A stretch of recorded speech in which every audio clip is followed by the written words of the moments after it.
Some more Paranormasight. All right, welcome back. Anybody who might be following this.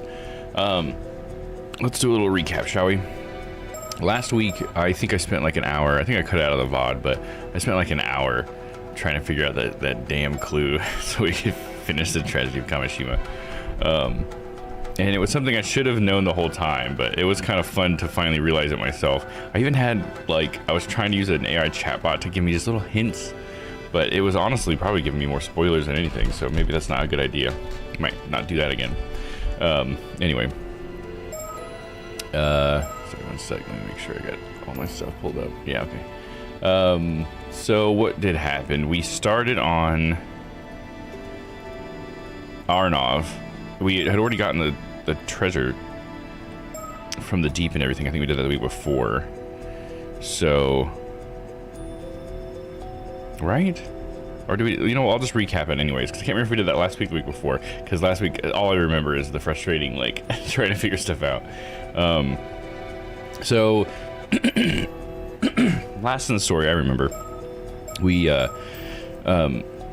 were playing as Arnov, who is a fiction writer trying to find mermaids, and he had this map that he found inside of an old, like, fake mummy of a mermaid that his, like, great aunt knew or something like that, or maybe his grandmother or something.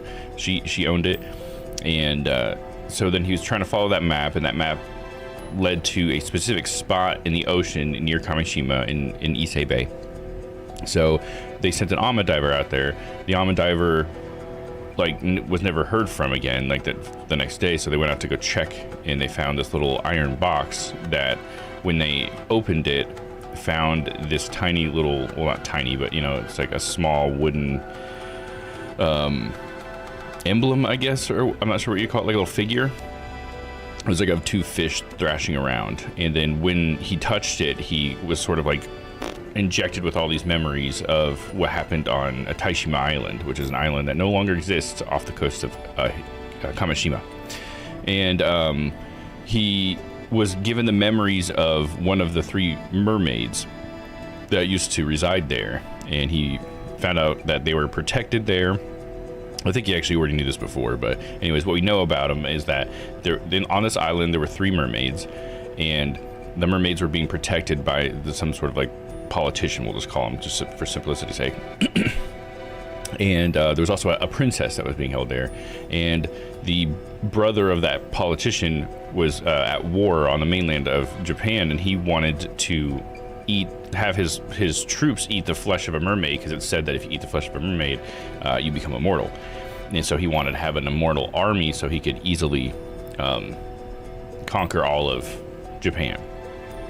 So he found out that the mermaids were on the island and sent his navy there to go take the mermaids. And so when they got there, they started just sort of like pillaging the entire island and killing everyone. And they found one of the mermaids, which really, that mermaid, I guess, held back so that the other two and the princess could escape. So she was there to, like, distract them. And so they ended up torturing her and trying to get the secrets of immortality, I guess, from her. And she, you know, resisted them, so they kept torturing her worse and worse as she went through this horrible thing or whatever. And then they ended up cutting her up and eating her, I guess. And, like, in her dying breath, she, like, cast this curse over everybody, or in, like, her resentment turned into this curse, manifested into this curse. Because, like, mermaids, or these mermaids, have the ability to turn people into fish, like into mermaids as well. Well, really, it's into a fish. But so it's a curse that mermaids can cast, but they can also cause someone to become an 800-year immortal as well. But what happened to these men that were eating her, they all just turned into fish and became desiccated and died within, like, moments or whatever. So, and a lot of times, I guess, when this curse happens, it's said that the transformation isn't complete because they end up dying before the transformation's done. So then they look like mermaids when you look at their dead bodies, but they were really just in the middle of transforming into a fish. And so that manifested into this curse. What was it called? I always forget. But it's associated with the stone that Arnov found. The Forsaken Fish. Curse of the Forsaken Fish. Here it is. So there's Hayase, that was the mermaid that was tortured, and this is the curse stone that now Arnov has in the story, or at least we saw him get it, because the storylines are going to change now, because we've gone through like one version of the story, which you got ending 1, which is the worst ending, I think, and so now we got to build up to the best ending. So yes, Arnov is the one that finds this, and he ends up learning all about that, but he also learns that the princess and the other 2 mermaids ended up sort of teaming up with this Onimoji. I'm broad stroking here, and the Onimoji used his magical abilities to how do I say this, like to sort of suppress the curse is probably the best way to say it, and he did that by sacrificing I think the story this is a little bit fuzzy because there's some things that aren't adding up, so I think we're going to get some more information here, but I believe it was the princess.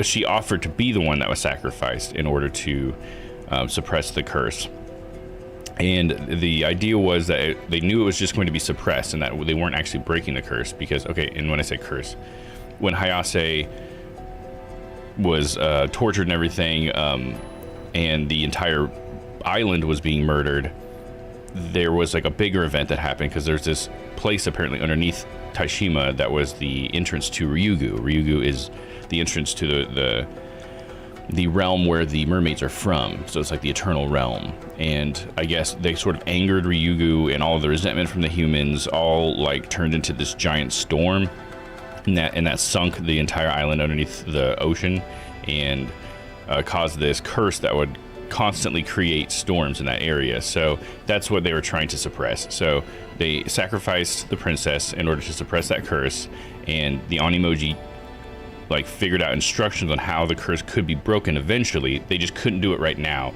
because it's too powerful. So the instructions were left as a sort of like imprint on this little box that Arnov found that had that curse stone in it.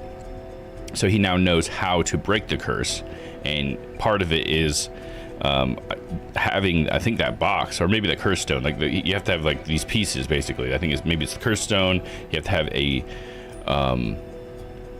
descendant of one of the people from Taishima, and you have to have this mirror that belonged to the girl that was sacrificed. And with all 3 of those things and bringing them to the right place at the right time, I guess, I don't think we know the details, but we know Arnov knows them. They could actually break the curse, but it has to be like the person of Taishima descent. And through the story, we know the only person who is of Taishima descent is Yuza, the main character that we started as, because his mother was from Taishima. She was actually the one that was supposed to break the curse. She was given that duty by her family. But last week, we learned that she actually had a sister, and that sister sort of ran away from the family and not really understanding what their duty was, but not wanting to be like held to do it. And so she kind of went off on herself. But she also had like this obsession with mermaids, because she grew up reading The Little Mermaid over and over again, and she loved mermaids, but she didn't understand that what her family was doing was tied to mermaids, or else she would have like been all for it. But she ended up finding out years later, when her I think her parents died, and then she felt like a lot of guilt and tried to like reconnect with her sister, but her sister had already connected with this mermaid, and the mermaid didn't want anything to do with this girl because she was already connected to her sister, which is Yuza's mother. So she became kind of like, it seems like, distraught about it and stuff, and she became like a shut-in, and I'm trying to remember, she ends up with this Tome Tabako, which is a tiny wooden box, and this wooden box is important. It's one of the things that is needed to break the curse, I believe, because it's a tiny little, basically like a little portal to Ryugu, and anything inside the box will be put into a state that it would be if it was in Ryugu. So like, for instance, if you took a piece of mermaid flesh and you put it in there, it would regain the ability to make you an immortal if you ate it, because that only happens in Ryugu. So you have to like put it in the box first. Or at least that's the theory. As an example of something that could be returned to its state. I'm sure there's probably going to be something else there too, but that we know that as an example of what this Tome Tabako can do. And for some reason, I can't remember exactly what the reason was, the sister has that, and so Arnov wants it, so that's why Arnov ended up seeking her out, and he's like, well, hey, I found the curse stone and this box that it was in, the little metal container, and he's like, maybe we could do like a trade and you could get the Tome Tobacco, because now he has all the information. I think he doesn't really feel like he needs the cursed stone. He didn't really want to give it up though, but he was willing to. So then she's like, okay, well, let's make a deal, and I just want something from you, and I'll give you the Tome Tobacco. And he's assuming it's the cursed stone. So she gets on a boat with him. They go out into the middle of the ocean, and they're talking, and she tells him this whole story about like how she left her family and everything, and that's how we learn all that stuff. She just tells it to Arnov, and Arnov is kind of like leveling with her a little bit because he's obsessed with mermaids too. So he's like, I get how that obsession can kind of make you go and make weird decisions. But what she wants isn't the curse stone from him. What she wants is to become a mermaid, and she knows that she can become a mermaid in some weird way, we'll say, by having the curse cast on her. So she actually wants to die, but she wants to die as a half-fish human hybrid. So she asks Arnov to use the curse on her. And what she's going to do, she told Arnov where the Tome Tobacco was, which was under the floorboards of her apartment. And she says, well, you can go have that, but I want you to use the curse on me so that I can die as I wanted to live as a mermaid. And Arnov even explains to her, he's like, you're not actually a mermaid, you're like in the middle of a transformation, and then you're just gonna die, and it's gonna be a horrible, agonizing death. And she's like, that doesn't matter to me. I am obsessed with mermaids. I wanna be the closest thing that I can be to a mermaid. So please do this for me. Either way, I'm killing myself right now. I'm gonna drown myself. So she jumps off the boat, and so then you're left there. You have to use the curse on her. I don't think the story even lets you advance without using the curse on her. So then you use the curse. She's under the water. You don't see it happen, but she ends up dying, which I believe is the body that the Yumiko found at the very beginning of the game at I always screw this up. Futamigawara investigation. So Fumatigawara is like an area, and there was an investigation there, and we found a body of a person who was like a half fish, half human hybrid. And when I think his name is Oda. Her assistant has this ability to like touch a dead body or whatever, like commune with it or whatever, and then be able to draw the person when they were alive. And it sometimes works, sometimes doesn't. But when they drew, it looks a lot like Yusa's mother, which is actually her sister, because they just look similar because they're sisters. So yeah, I think that's the body they end up finding there is hers.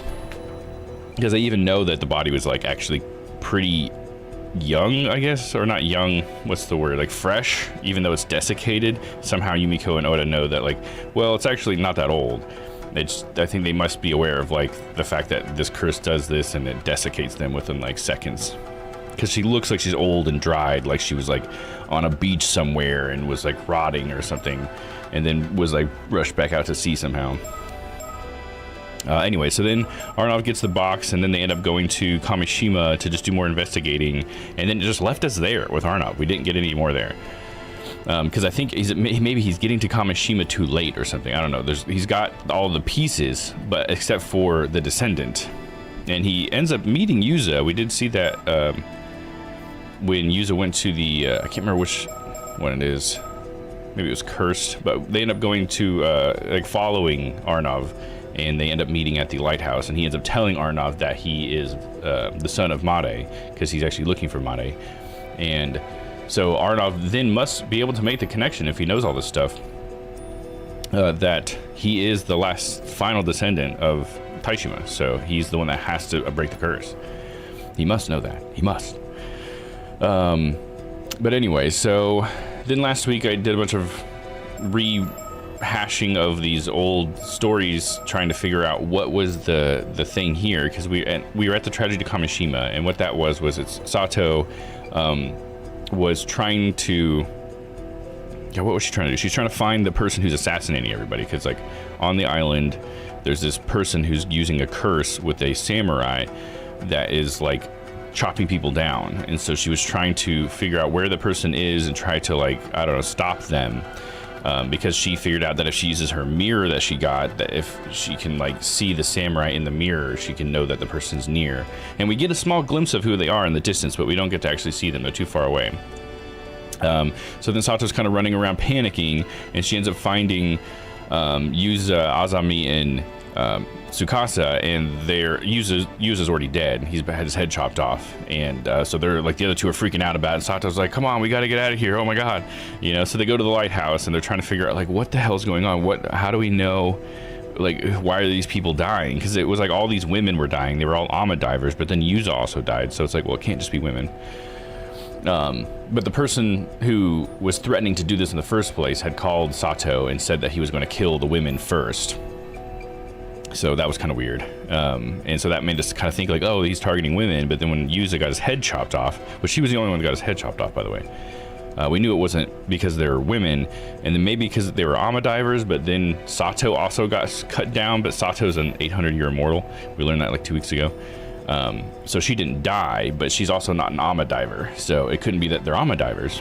So we ended up figuring out that Kikuko, who's another Ama diver, she was giving everybody these special Kamishima branded mirrors, which is the mirror that Sato is using. And so like all of the Ama divers got one. She was just handing them out to all the Ama divers, but so did Yuza and Azami. They both got one as well. So they end up figuring out like, oh, so it must be the mirrors. The mirrors are what are killing people because everybody has one of these mirrors on them, and the curse must use like a reflection in order to activate. Because I mean, it did activate on Sato as soon as she saw the samurai in the mirror. So she was kind of putting herself in danger again, trying to do that again. But anyway, so like each of these people had a mirror on them, so it must have been the reflection that was allowing the curse bearer to attack them. Because each curse, as we know from the last game and partially from this game, they have requirements in order for the curse to actually activate. You can't just use the curse willy-nilly. You have to meet certain specifications or whatever. Like, for example, the curse of the Forsaken Fish that Arnov has, the person has to be in the waters near Taishima in order for that curse to be able to be activated. It's not like the original curse that mermaids could do where they could just do it wherever. This one has rules now. Okay, so then we found that out. I figured that out. So the symbol and the text I was supposed to insert there the whole time was the hand mirror. That's the sign that, or whatever, the mark. I can't remember how they worded it. But then once we figured that out, we figure out that the person who must be the assassin, well, let me maybe say this a different way. This is more fun. So we were trying to figure out, like, well, if it's the mirrors, then who gave everybody the mirrors? And it's like, well, everybody was given a mirror by Kikuko. So that was kind of weird. And I was already suspicious of Kikuko because when we were playing as Yuza and running around and seeing everybody dying, Kikuko was also already dead on the ground. Blood everywhere and everything by the port. But then when we were Sato, we ended up going there after Yuza had been there, and there was just a big pool of blood there, but Kikuko was not there. So that was pretty suspicious. So then we kind of realized it must be Kikuko then, because when Sato and Azami kind of like connect their experiences together, Azami's like, no, Kikuko is already dead, and Sato's like, I didn't see anybody right there, I was just there.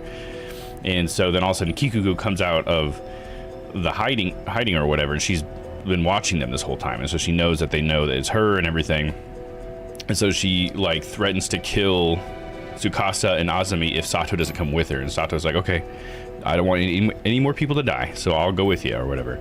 But then obviously they already know Kikuko's the bad guy, so they end up getting murdered anyways. But just after Sato left with Kikuko sicked her like thing on them, and they had both had mirrors or whatever, so they're already marked, I guess, so the curse could already be used on them. So that's how that one ends, is like with Sato getting taken off to wherever I guess Kikuko is taking her, because I don't think it even like explains that. It's just the fact that like the tragedy doesn't ever end, and the storm just rages on, and everybody, you know, that we knew in the story is dead. And so like game over, you know, that's ending number one. So now we got a couple new things to explore here. We have a branch off from when Yuza first went diving with Azami and saw the Tomikazuki. It's called Vision of the Future, but we also have another one on the path where he didn't tell him. I'm trying to remember which one was the path, because the branch here is whether or not we tell Azami about the Tomikazuki. And just as a refresher, a Tomikazuki is this sort of phenomenon that Ama divers experience sometimes, where they see like a visage of themselves, like a ghost almost of themselves, and it has usually something that they want in their hand, and it's like offering it to the diver. So like typically it's an abalone, which is like one of the best things to get when you're diving. But what happens is when you go to take it, they grab you and they pull you under and kill you, is like the myth or whatever. So if you see an image of yourself underwater, you're supposed to not interact with it. And so when Yuza goes down there, there's a spot we can explore when we were doing the gathering where we found one. And we actually got pulled under as well. And apparently died, but didn't die, because it turns out, we found out in the story, because we had to figure it out, that Yuza is also an immortal. He just doesn't know it. So when he almost died that day with his family, I guess he either didn't die because he's an immortal, or maybe the mermaid that saved him made him an immortal. I'm not sure. Maybe she made him an immortal to save his life, because he needs to be the one that breaks the curse or whatever. It was probably one of the 2 remaining mermaids that was left. I think Sobe was the one that's still around, because one of them has already gone back to Ryugu, and I think one of them is still around, but I can't remember what their names were.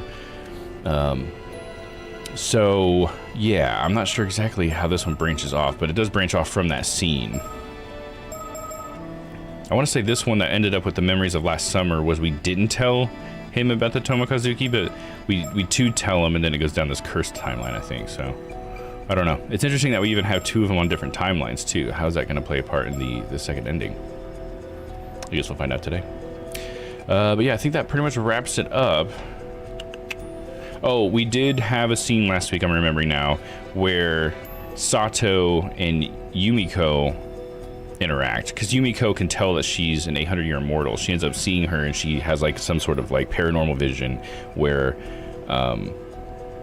Sato is like glowing red, which tells her that she's an 800-year immortal. But then she also ends up knowing that she's about to die, like her 800 years is about to be up in just the next couple of days. So and apparently Sato knows that, and so that's been like her secret this whole time, is that she's about to die. And so usually Yumiko says the paranormal investigations bureau or whatever, they have ways of dealing with people who are 800-year immortals, and they usually kind of like take them away and do things to like mitigate like their effect on their environment.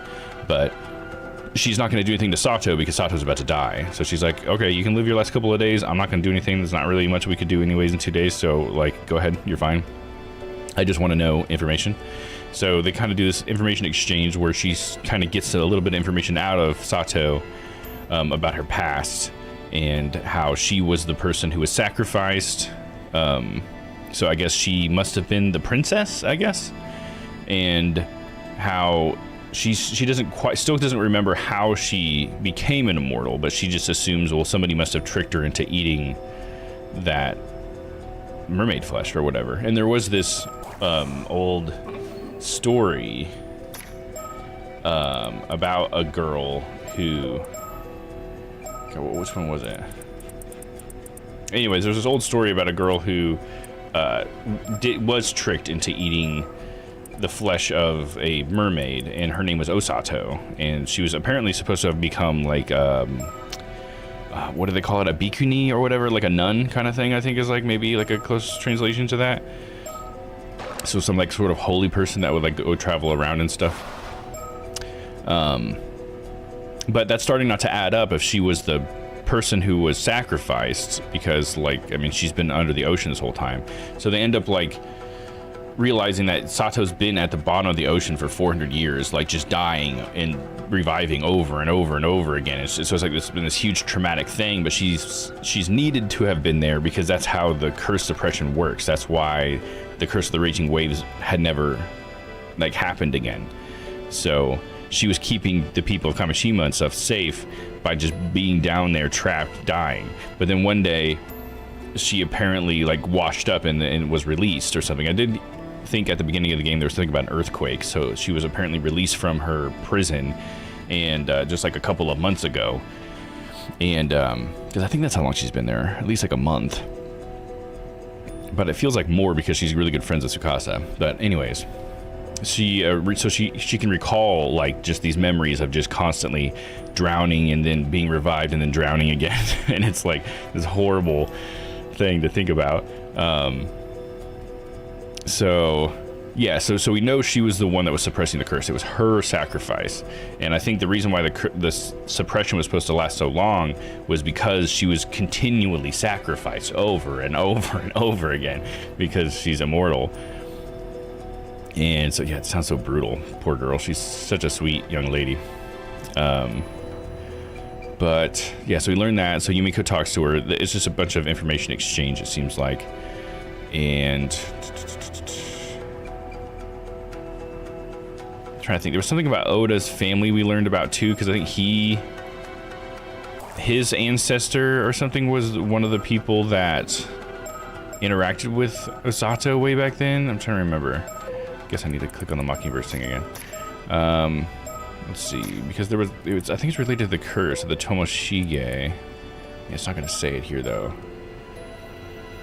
I'm trying to remember because he was like a samurai or something that had like kidnapped her or something and took her out on a boat. It was one of the memories that Osato still had, or sorry, Sato. I don't know, maybe it'll come up again and it'll matter, or maybe it won't. We'll see.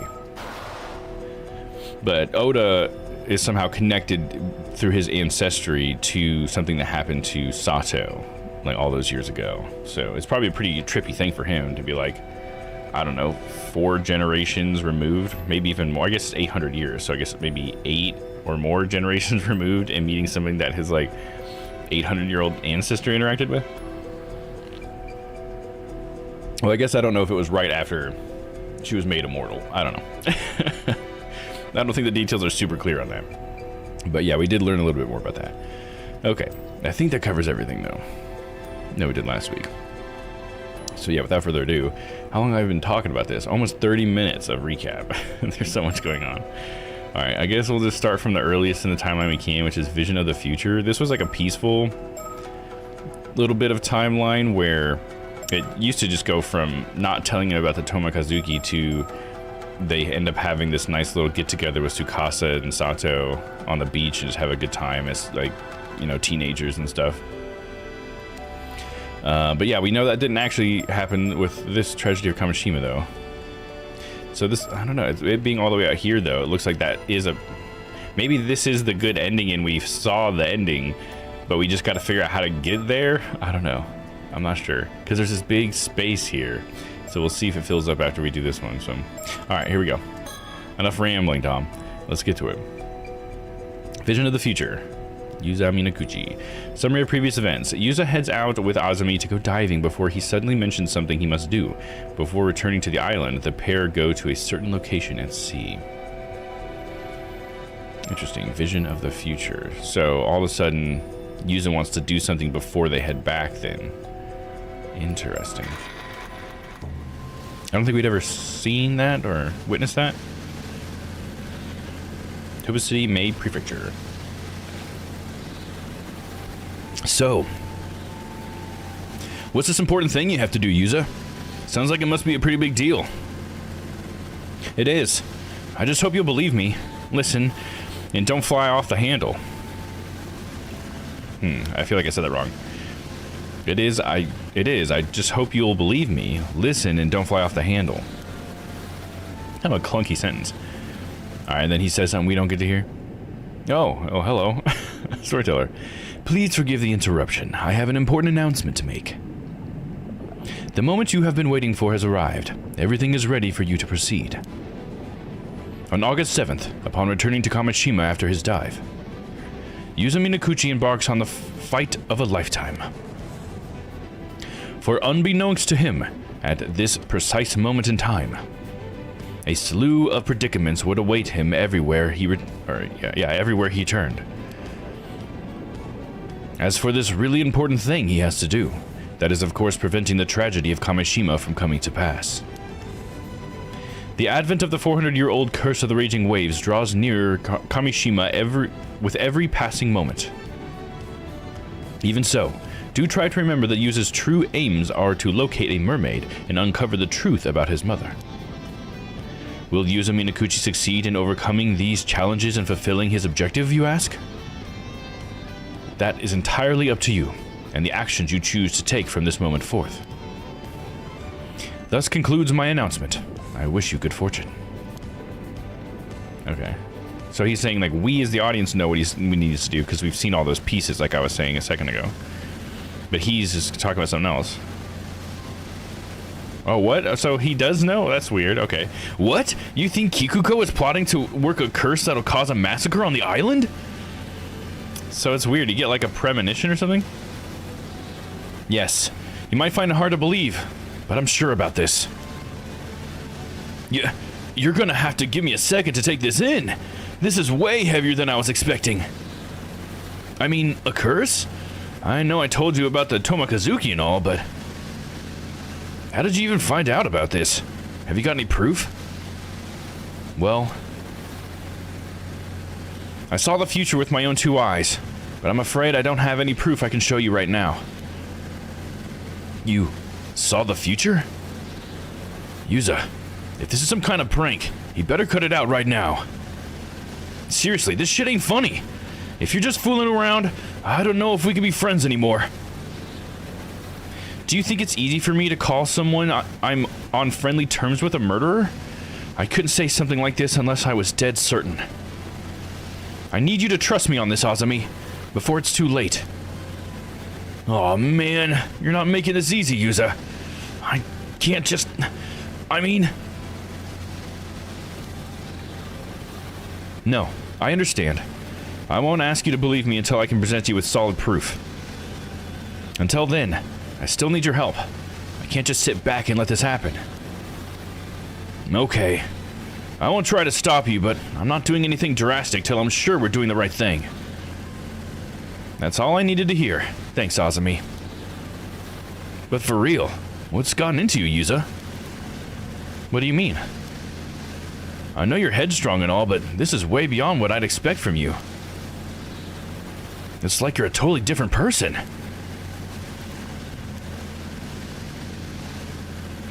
Come on, you're exaggerating.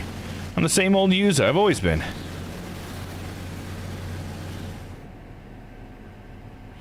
Now, you know, he must have become an immortal just now then. I just realized if he couldn't have become an immortal 5 years ago because he'd still be that young, right? Because I think they, like, Sato's the same age she was for the last 800 years, right? Interesting. Huh? What are you two doing here? And what's with that getup, Yuza? Don't tell me you've been diving. Kikuko, do you have a minute? I heard you were heading out to the northern shore to fish in the bay today, so I came out to find you.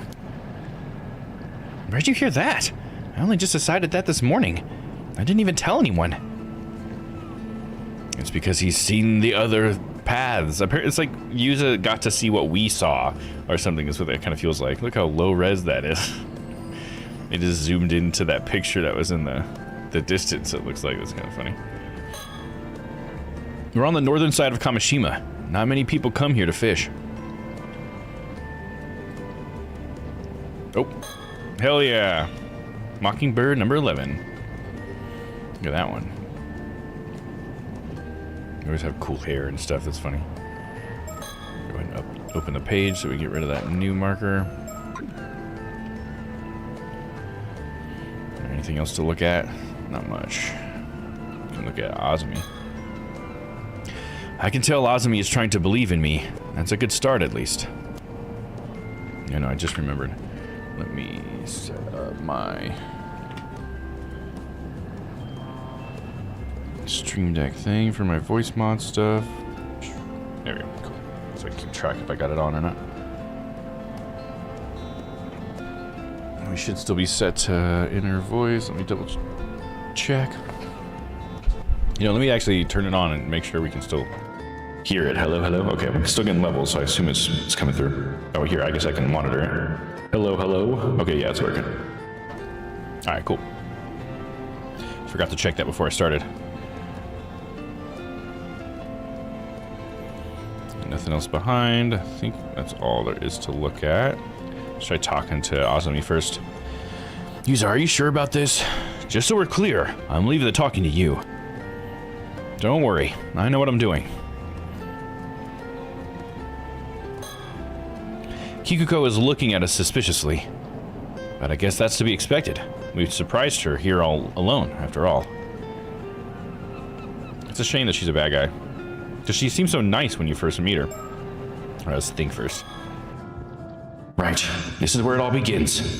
This is my chance. I have to find a way to change the future. But I don't have any evidence, and I doubt I can just talk Kikuko out of this. You don't do something like that on a whim. Whatever her motives are, they must be powerful. Even if I somehow manage to get her curse stone, there's still the risk that whatever destructive impulse has a hold on her would drive her to make the tragedy happen some other way. That's why my best bet of containing the situation is to try and distract her. We're going to change the future, one step at a time. There's no rush, after all. If you came here instead of heading back to the port, things are already different. Okay. It's weird because Yuza was dead when we found out that Kikuko was the bad guy, so that's interesting. I wonder if I should have done that other one that was available first. I guess maybe he had figured it out, because he was like tapping the mirror on his like chin as he was going to like make the connection, I think. And then he got his head chopped off. Hand mirrors, diving, her office work days. Let's talk about her office work days. Let's start from the furthest thing, and then we'll kind of narrow it down. So, Kikuko, when you left the island, you did some kind of office work, right? Huh? That's true and all, but why are you asking? I was, just wondering if you might have preferred your life back then. I mean, you must have had more opportunities to meet people and go on dates and all that. Stop right there. As if I don't hear enough of that as it is. What's it got to do with you anyway? Sorry, I didn't mean to pry. I was just wondering if you still kept in contact with anyone. Sure, a few people. Just a few. Would you say any of them had a big influence on you? Huh? Seriously, what's this all about? Oh, nothing, really. I was just curious. Let's keep going, dude. Keep drilling. Listen, working for that company wasn't exactly a huge break in my career. All I did was pour tea and answer the phone. Huh. Alright, so that's probably the end of that one. Okay. Then we'll talk about diving. So, were you really off diving? You sure you should be doing that? If Chie finds out, she'll give you an earful, no doubt about it. Don't I know it? Seems everyone thinks I bring the island bad luck just by being here. Yuza. Well, sure, some folks might say that, but it's not as if you've done anything to deserve that kind of talk. I don't see a problem with you becoming an Ama diver myself. I appreciate that. Just today, plenty of folks told me not to go diving because a storm's on its way. But when they don't talk sense, I just ignore them. And so should you. I've been wondering. Are you unhappy here on the island, Kikuko? Huh? What makes you think that? I don't know. I just get the feeling you're not planning to stay here as an Ama diver forever. Ha! You normally play the fool, but turns out you're pretty sharp, Yuza. Truth is, I can't help thinking of the future. You can earn a decent living as an Ama diver if you know what you're doing, but all these old rules and customs tend to get in the way.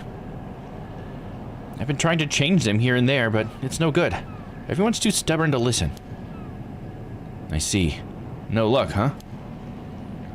Mark my words, nothing's ever going to change around here. And just between you and me, as much as I love being surrounded by nature on this island, the culture here just isn't for me. So that's how you feel. Honestly, I'm about ready to break ties with this place. Not that anyone else needs to know that. Don't go spreading it around now. I mean, she's kind of opening up a little bit about stuff. Is there a new thought? Yeah. I don't want to put Kikuko on her guard, though. I'd better opt for a subtle distraction. Alright, keep talking about diving. Frankly, I had no idea you were so interested in diving, Yuza. Alright, that's it. On to the hand mirrors then. You've been passing Kameshimaru hand mirrors around to everyone, right? Yeah, I have. Sounds like someone keeps their ear to the ground. So, how many have you given out? Who's got one already? I don't know. I haven't kept track or anything. But if I had to guess, I reckon it'd be about 20 or so. Why though? You want one too? If so, I'll get you one later. Oh, no thanks. Don't worry about it. Yeah, definitely don't want one because you'll kill me if I have it. Hand mirrors. Suit yourself. They're pretty sweet little items, if I do say so myself. Anyway, Yuza. Did you really come all the way out here just to chat? Something like that, but I've wasted enough of your time. Thanks for hearing me out. Come on, Azumi, let's go. If you're sure. See you later, Kikuko. Weird.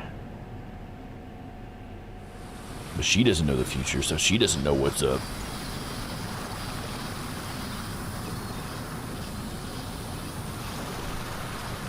Right, I know we just got back. But there's no time to waste. We've got to track down and collect all of the Kameshimaru mirrors Kikuko handed out as soon as possible. Huh? Why? If I'm right, those mirrors are actually the targets of the curse. No way, seriously? Still, man, all this curse business is a bit much. Look, given what people think of me, I'd have a hard time handling this on my own. I'm going to need your help, Azumi. I guess we'll have to try to convince everyone the mirrors are defective or something. But we'd better not let Kikuko find out what we're up to. Yuza. I want to believe you. And I'd like nothing more than to help you out. But before I lift a finger, there's something I've got to know. Alright. See, I've got a pretty good idea what made you change out in the blue like this. You do? When you were diving before and you came face to face with the Tomokazuki, something happened, didn't it? So this path, he did tell him about the Tomokazuki. You haven't been the same since then. And come to think of it, does this have anything to do with your search for a mermaid?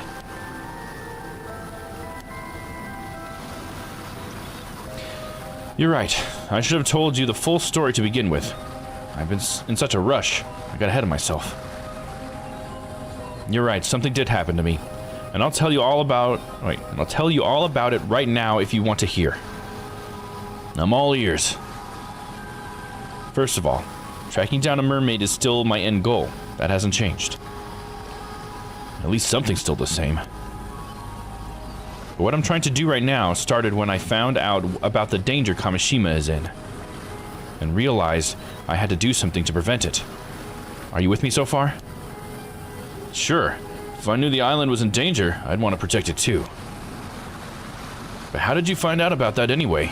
Earlier you said you saw the future. When did that happen? It was when I encountered the Tomokazuki.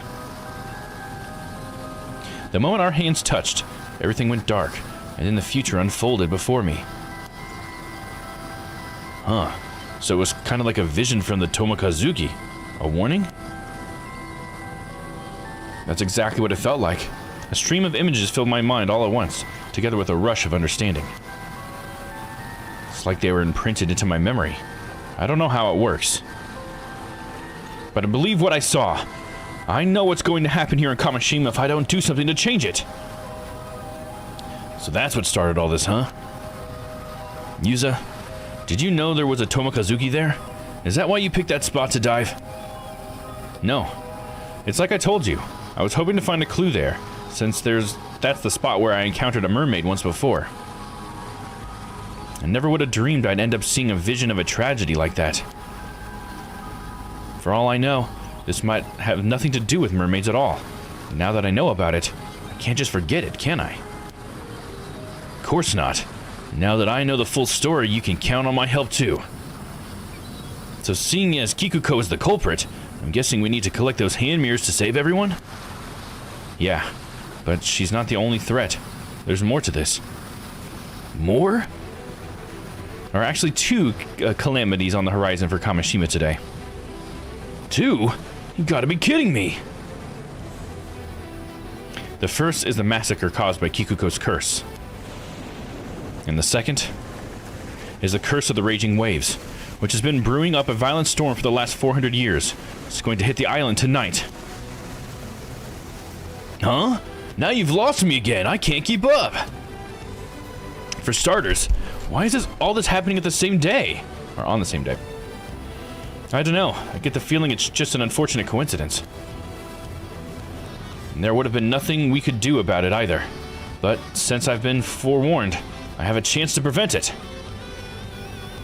I'll explain the rest on the way. There's no time to lose.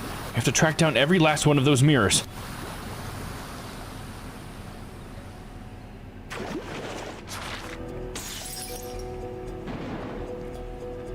Another Yumiko and another Arno. Okay, interesting. Kind of want to see what's up this. Accepted fate.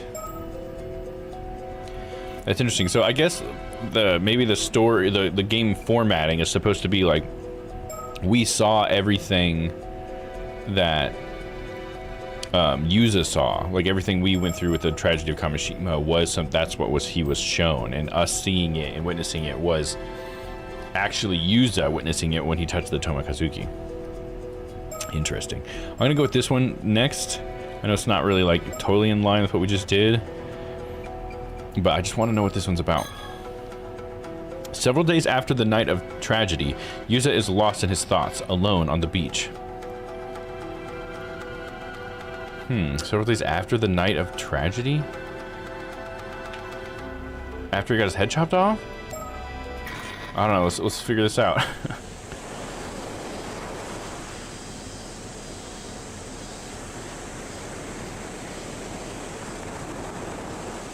It's been 1 week since the night Kamishima was struck by a tragic storm of mysterious attacks. All in all, it resulted in 16 casualties, 7 missing, and 20 buildings totally or partially destroyed. A horrific calamity caused a huge stir when news broke about what happened. The culprit responsible for the massacre is still unknown, and the investigation is ongoing. I went diving this morning for the first time since that day. No one's taking their boats out right now, so it was just a short dive from the shore.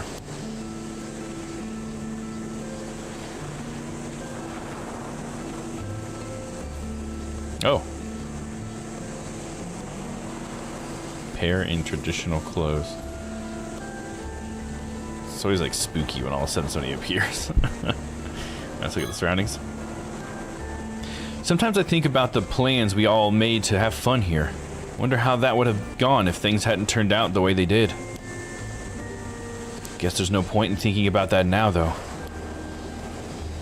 Yeah, I think that's that like ending we saw when they were all like just out on the beach having a good time. It was precious looking back. I guess we're just ready to talk to Yumiko. This suspicious pair apparently came here all the way from Tokyo. Seems they have business with me, so they're currently waiting for me to finish diving. Apparently I'm going to be taken into custody. Oh, because he's an 800-year immortal. Right? We got a bunch of stuff we could think about. Wow. Okay. Let's go. Culprit run the massacre, curse the raging waves. Oh, shit. Diving results, about Sato, about Azumi and Tsukasa, present state of Kamishima. Let's talk about the present state of Kamishima, or let's think about that first. The storm struck before we could even mourn those who were killed and left the town in tatters. Things are barely functioning right now. Everyone is somehow managing to get by on the aid we're receiving, but it's apparently going to take years to fully rebuild. Some people fled Kamishima the moment they could, citing what happened as proof of some sort of divine punishment. But most of those who stayed are already trying to put the tragedy behind them and look to the future. They managed to get back on their feet 5 years ago, so I'm sure they'll be fine this time too. Although they've been bombarded by accusations and demands for them to take responsibility, the Wakamuras have been busy doing what they can. Okay. Looks like we can still keep thinking about it. There's no check mark. Try again. Following news reports on the calamity, there was an uptick in unsavory rumors that Kamishima is cursed in some way. But perhaps because of the current occult craze, a bunch of people have expressed interest in visiting once all the restoration work's done. The mail order service for souvenirs that was set up to help fund recovery efforts has been flooded with orders. Interesting. Alright, let's see about diving, or the diving results. I don't have much to show for my dives today. My catch has been pretty pitiful, to say the least. Looks like I really am hopeless without Azumi. And I guess Azumi still would have died. I just don't understand. I guess Yuza's alive because he's immortal, so he got his head chopped off, and then he still, like, came back to life, and this is him after that, I guess? Because Azumi must be dead? How sad for him, dude. About Azumi and Tsukasa. Azumi and Tsukasa's bodies were found in front of the lighthouse. There's no way of knowing what happened to them now. But I'm told Azumi was found collapsed on top of Tsukasa, as though he tried to protect her to the very end. I wouldn't have expected anything less from him. Azumi's a good man. See, Curse of the Raging Waves, Cobra behind the Massacre. What's about Sato? Unable to bear the tragedy that had befallen Kamishima, Sato Shiranami apparently gave herself over to the assassin and left the island with them. I don't know if whoever sent the assassin got what they wanted in the end. Probably never coming back. But either way, they took any chance of seeing her again with them. We got a recollection. Unlock past recollection chapter. Okay. I doubt I'll ever meet her again. Yeah, unfortunately, she's probably dead. Culprit behind the massacre or Curse of the Raging Waves? Culprit behind the massacre. Let's just start with that. We still don't know who the culprit behind the massacre, the so-called assassin, was. The investigation is proceeding under the assumption that it was one of the people who went missing that night. But it seems like it's not making much progress. Among other things, they're having to conduct it behind closed doors so word doesn't get out that it was caused by a curse. Many people tried to escape the island by sea that night, but most of them ended up getting caught in the storm and going missing. Could the culprit behind the massacre have been among them? Alright, Curse of the Raging Waves. The same night as the attack on Kamishima, a massive storm caused by the Curse of the Raging Waves broke out in the sea to the south of the island. It seems the bronze mirror my mom left wasn't enough to hold back the curse by itself after all. Many of those who attempted to flee the island by boat were caught in the storm and still missing.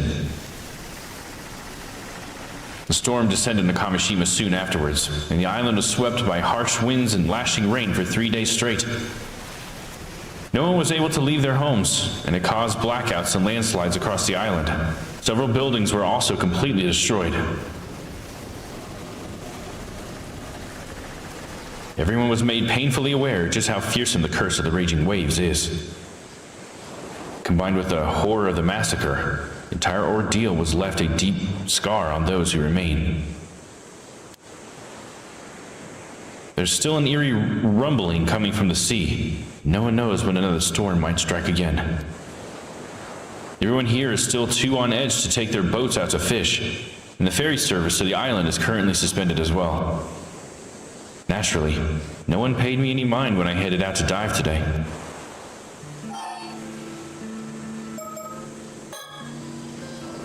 The pair from Tokyo had apparently come to Kamishima to try to find a way to dispel the Curse of the Raging Waves.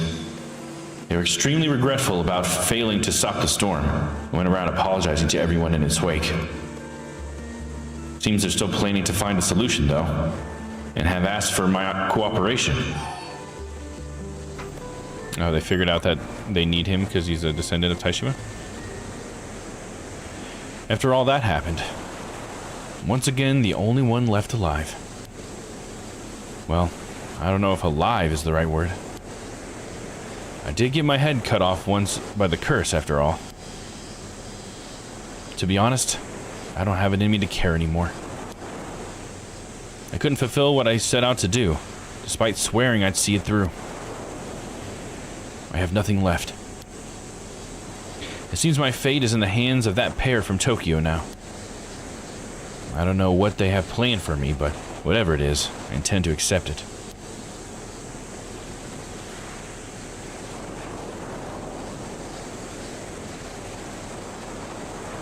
Thank you, everyone, for everything.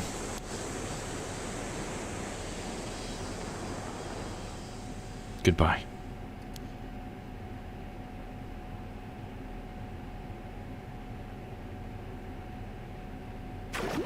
Okay, let's get into that. A hopeless outcome. Oh, wow. This is way earlier. Okay, weird. Well, now I want to do that one next. So that's where we're going now. You leave.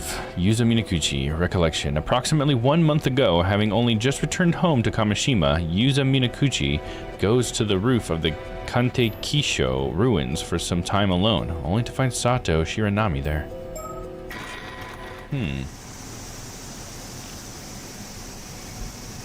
Curious.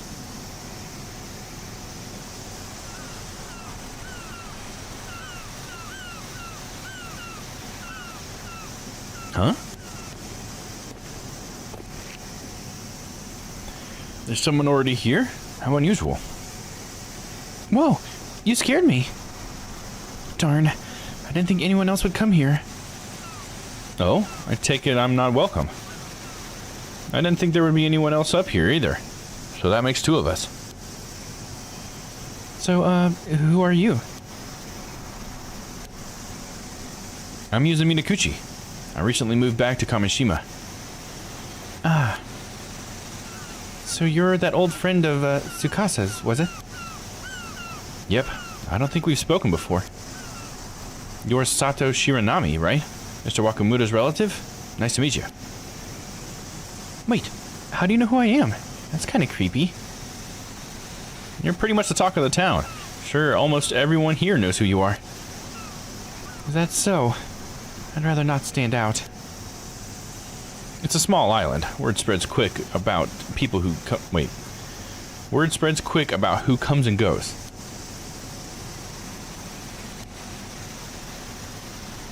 Sorry, but could you leave me be? I don't feel like talking to anyone. I see. Well, I just came here to enjoy the view alone. I'll just be over here looking at the sea, so I won't be a bother. That work for you? Fine.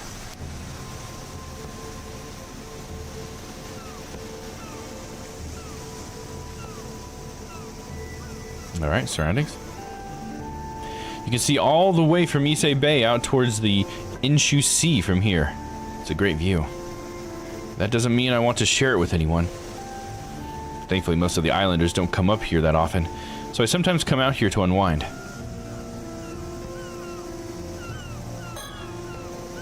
There are a lot of reefs in the area, and the tide is strong, so it can make for tough sailing.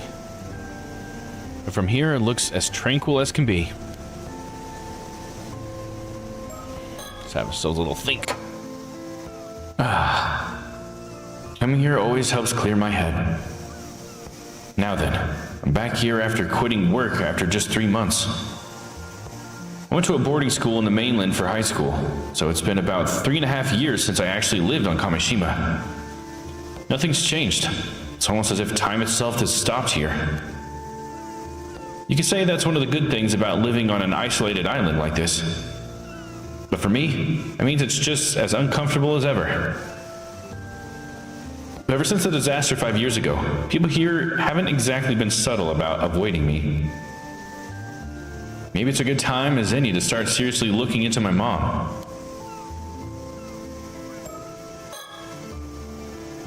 The processing plant I worked at wasn't a bad place or anything. Just working there didn't feel that fulfilling either. I just happened to come across it when I was looking for a job. Never really been sure what I want to do with my life. Azumi has always had a clear goal of becoming a fisherman. To be honest, I've always felt a bit jealous of that. After losing my parents in the disaster 5 years ago, people not only began to avoid me, they avoided talking about my mom as well. At some point, I honestly began to wonder if there was much point in me being alive. I've only made it this far because of my gran and Azumi. I could never forgive myself if I made the two of them sad. They're the only reason I'm still here, drifting through life. Not that there's much else I can do here. Got to find some work here soon so they won't worry about me. Always been good at swimming, so I've actually been thinking about ama diving as an option. Haven't gone swimming since the disaster, but I wonder if Gran would be happy if I followed in her footsteps and became an ama diver. Maybe I'll start looking into it in secret. Though I'd only be able to do it during the diving season, so I'd still have to find something else.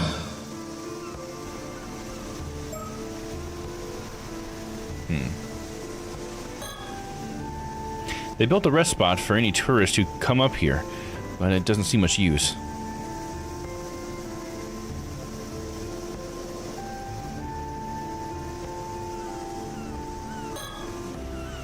Sato Shiranami.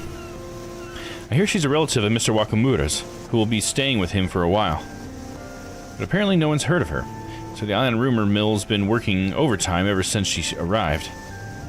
Things have calmed down a bit now, but when she first showed up, she knew so little about how things worked that the gossip was that she was some sort of sheltered princess. That or she'd been raised by animals. Even now, she spends most of her time cooped up in the Wakamuras, so the mystery has only grown. Guess it doesn't really matter, though. If she really is a relative of Mr. Wakamura's, I wonder what she's doing here. She's 17, just like Tsukasa, but it doesn't seem like she goes to school. Guess it doesn't really matter, though. Now that I have a better look at her, she's really tall. Maybe even taller than Azumi. And he's 173 centimeters. She said she doesn't want to stand out, but that's going to be tough at that height. I'd rather not stand that close to her, to be honest. Oh, but she's a pretty girl, Yuza. She's been staring at the southern sea this whole time. Could it be she's seen something out there? I said I wouldn't bother her. I should stop staring already.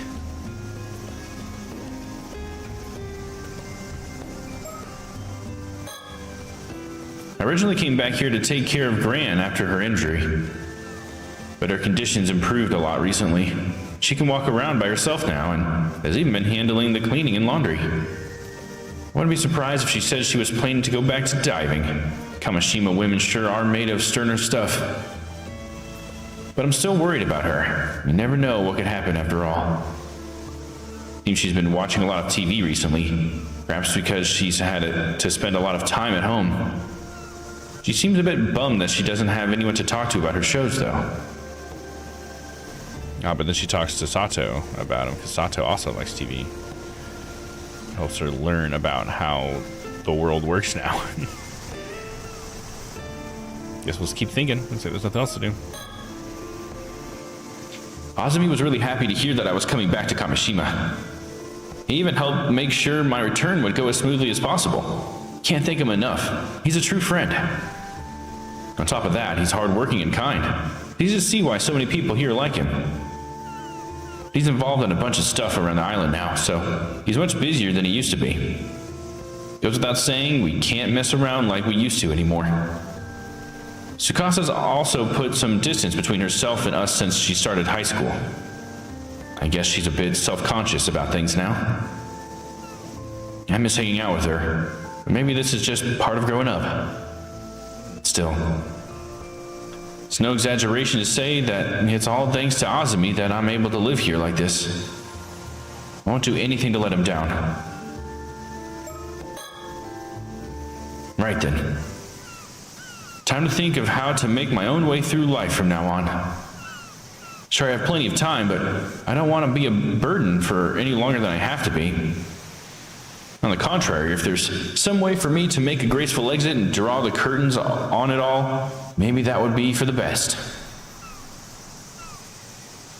Same thought's been lurking in my mind ever since that day. What's the point in living if I'm just going to cause trouble for Gran and Azumi? Aw, poor guy.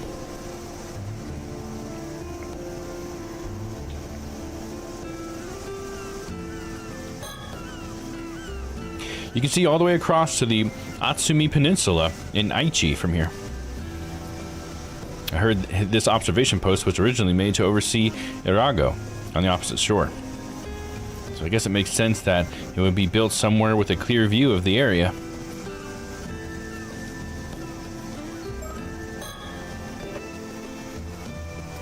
Oh, okay, same thing. So there must be something I can click now. Whoa, God, Jesus.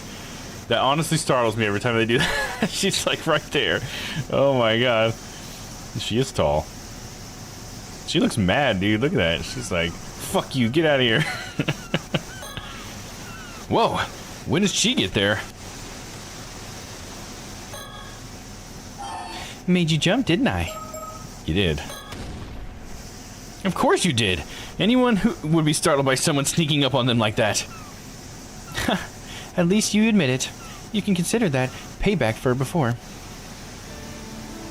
Anyway, did you need something? Oh, right.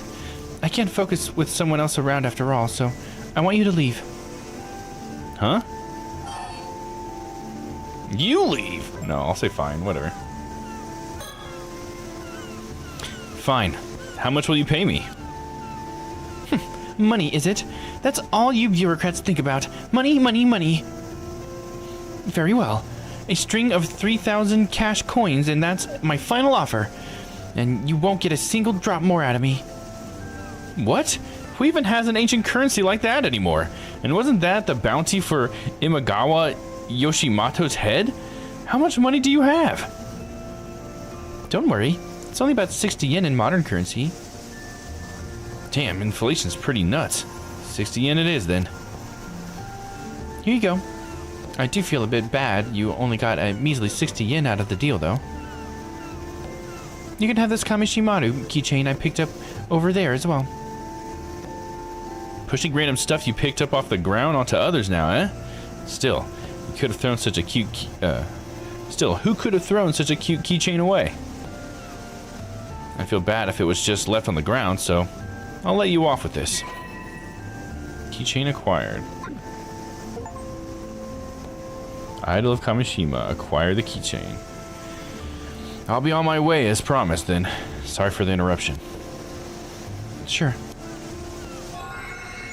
Huh? I see. So that's how it is. Is something wrong? Oh, no. I was just thinking it must be pretty rough. Yep, pretty rough. All right. It's none of my business, though. Bye. Whoa, whoa. How am I supposed to just walk away after you say cryptic stuff like that? If no answers are forthcoming, I'll simply have to be on my way. Later. Did she, like, realize he was an immortal? Because I think Yumiko said something about how they tend to be able to recognize each other. And, we never looked at our Mockingbird thing. Boom. So is he just, like, not really connected to anybody? There's no arrows. If these two circles don't have any arrows associated. So he's just a guy. Need to get this whole love circle going here. So silly. Okay.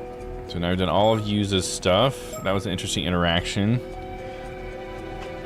I don't know what we're really supposed to pull from that, but we have the keychain now. I don't know what that does. But now Yuza has a keychain that we know about. Alright, let's go back with Yumiko, I guess. Looks like this is after the investigation of uses aunt's body. I wish I could remember her name. Can I? No, I can't. All right, Yumiko it is. All right, let me try to say this word. Onora Bridge investigation. Another investigation. Jeez, so many bodies, dude. I guess it might not be a body, but some sort of investigation.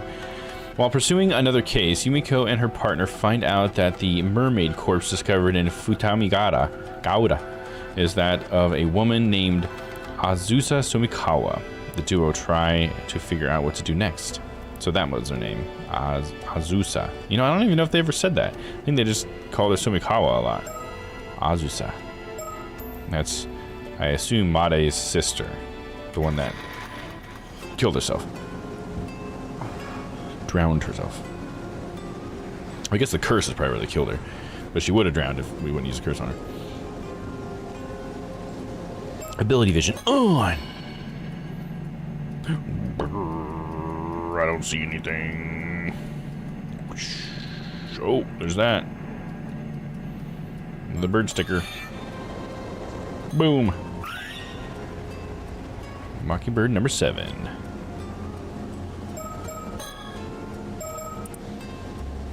Getting pretty close, dude. 8. I think we've got them all so far.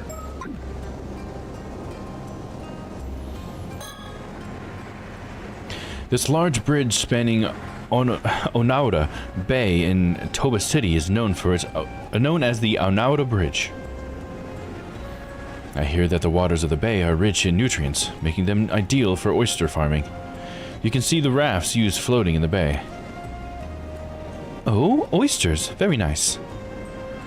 Oyster harvesting only begins in October, though, so I'm afraid they're out of season right now. Oh, darn it all. I knew Issei lobsters were only available from October, but to think we won't be able to eat oysters either. Please don't look so sad, ma'am. We can always come again some other time. Onaura Bridge. Notable for its distinctive white arch, Onaura Bridge is a 196-meter bridge spanning Onaura Bay in Toba City, Mei Prefecture.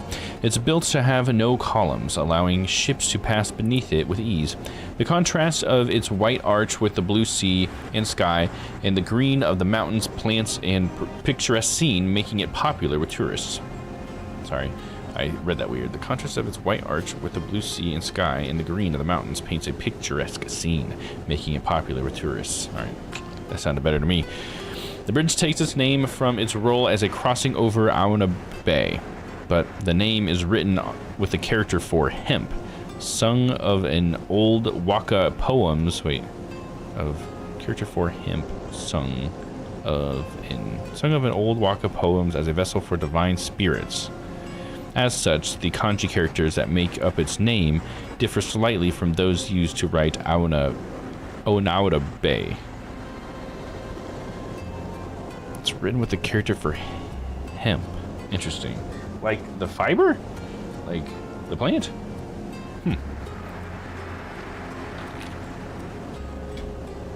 Alright.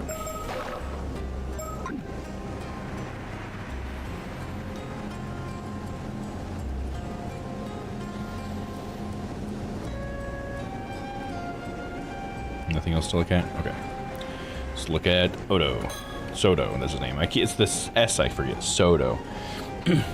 Soto gives off the impression of being all business, but he often goes along with any suggestions I make to stop and take in the scenery. Despite appearances, I think he quite enjoys quiet moments like this.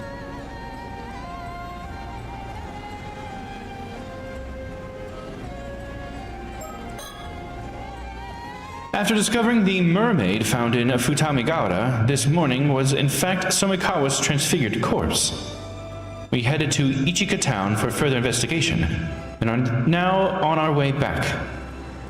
This feels like as good an opportunity as any to take stock of our current position and talk about our next move.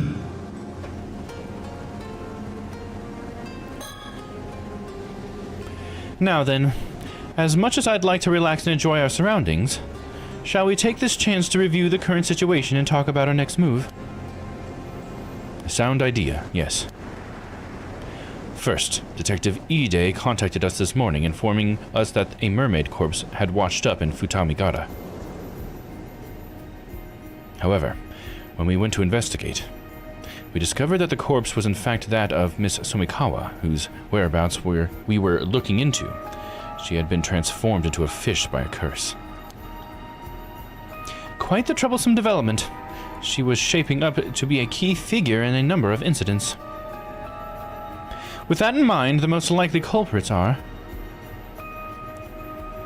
the two foreigners we ran into the day before yesterday in Ichika.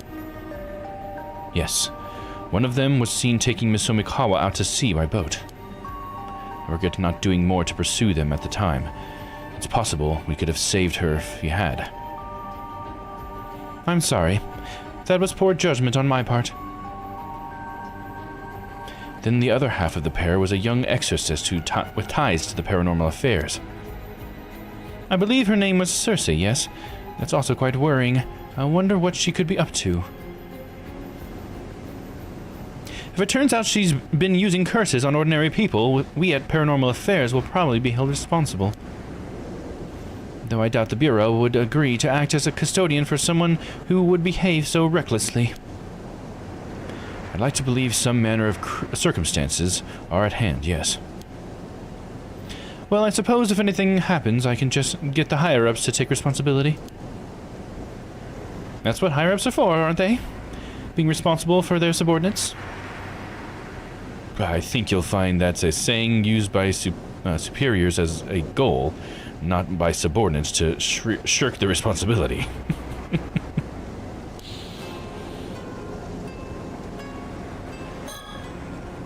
Despite her abilities, I doubt that girl would be able to use the Curse of the Forsaken Fish.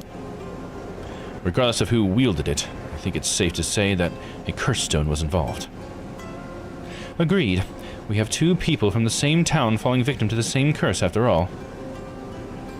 I think it's reasonable to assume that this was due to overzealous use of a curse stone. Yes, the first victim was Tamiko Suma, who succumbed to the curse 2 days ago. The second was Miss Sumikawa, from yesterday.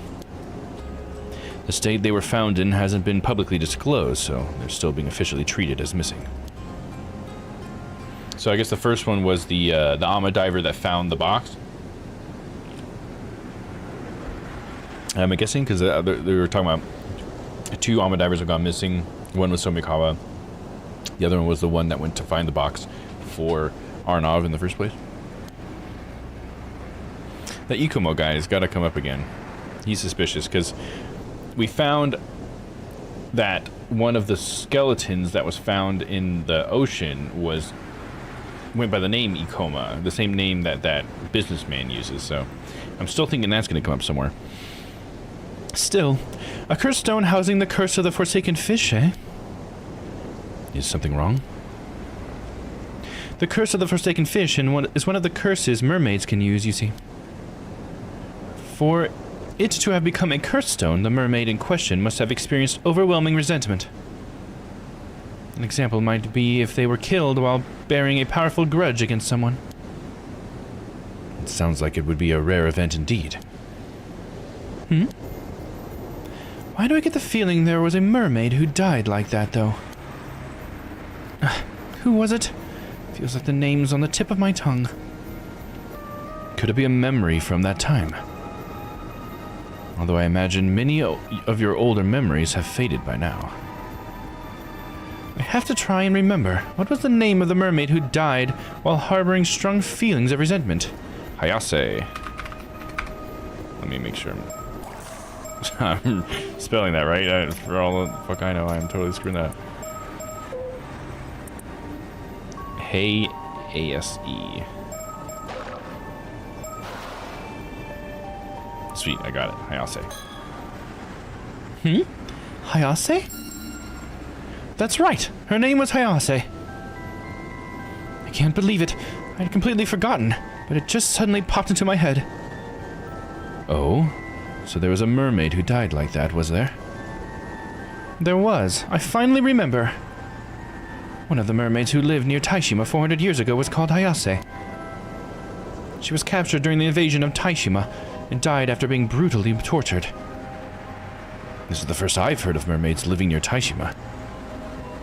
Oh, right. Your ancestor, Harukage Tsuchimikado, must have left them out in his records. This name is so long, I always have to pronounce it out or whatever, spell it out. Or sound it out, that's the word. The reason Taishima was invaded in the first place was to find those mermaids, you see. I see. I was unaware of the exact reason for the invasion. It's understandable. A deliberate effort was made not to mention mermaids in any of the records left after the fact. Suppose hiding the map inside a mermaid mummy was intended to be a metaphor of sorts. I can't believe I forgot something so important. But if that curse stone is related to what happened in Taishima 400 years ago, it likely has some link to the curse of the raging waves as well. If we can view the memories contained in it, we might be able to learn more about the curse of the raging waves. Ah. I wonder. Could the keepsake Harukage left behind using the map have been the curse stone housing the curse of the Forsaken Fish? I see. That's certainly a possibility. Oh, maybe that was his ancestor. His ancestor is the Omnimoji. Okay, I was mixing it up with the samurai guy. So that's not the same thing. His ancestor must be the Omnimoji that created the box and will help suppress the curse. That must be what it is.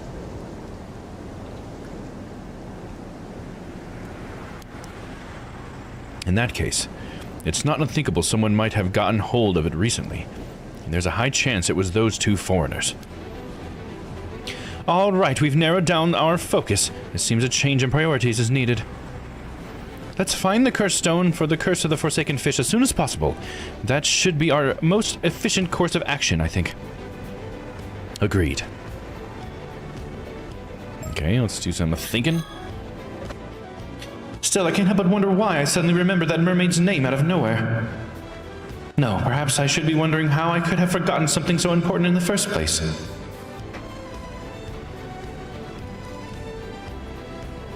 I just keep talking to Soto or what?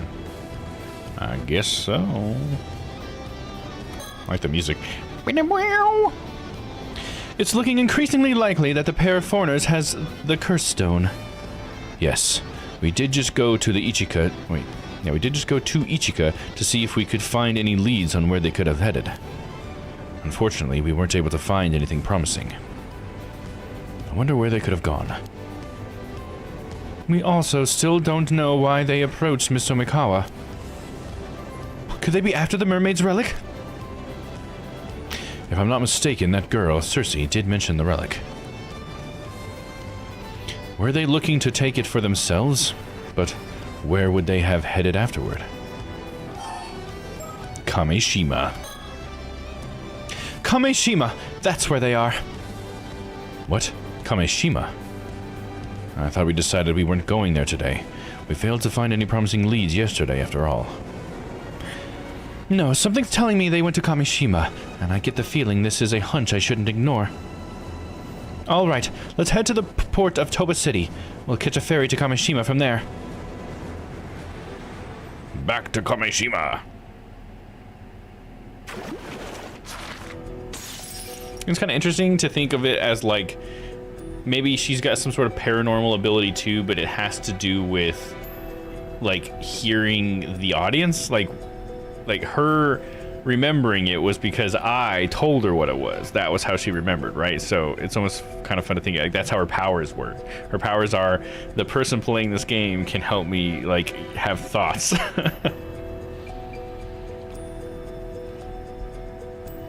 right, let's see. We've got a Mockingbird. Boom. He's one of the pals. This one. This is pals with everybody. So he's pals with this guy and with this guy. But these guys are mad at each other. Man, the get-togethers must be pretty complicated. Alright, looks like all we got now, we got a couple that we need to unlock. All we got now is Arnov, Possessions. Possession. After arriving in Kamishima, Avi and Cersei continue to ask around about mermaids, but this garners suspicion, and they find themselves unable to gain any information. Positions.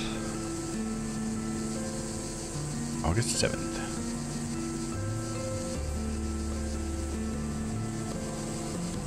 Well, so much for that. Even after everything we went through, we've got nothing to show for it. It's almost astounding how little we've managed to learn, like some reverse miracle. Worse, I think rumors spread and now everyone is avoiding us. This is a pickle. I can't even bring up mermaids without the islanders looking at me like some odd foreigner who lost his marbles.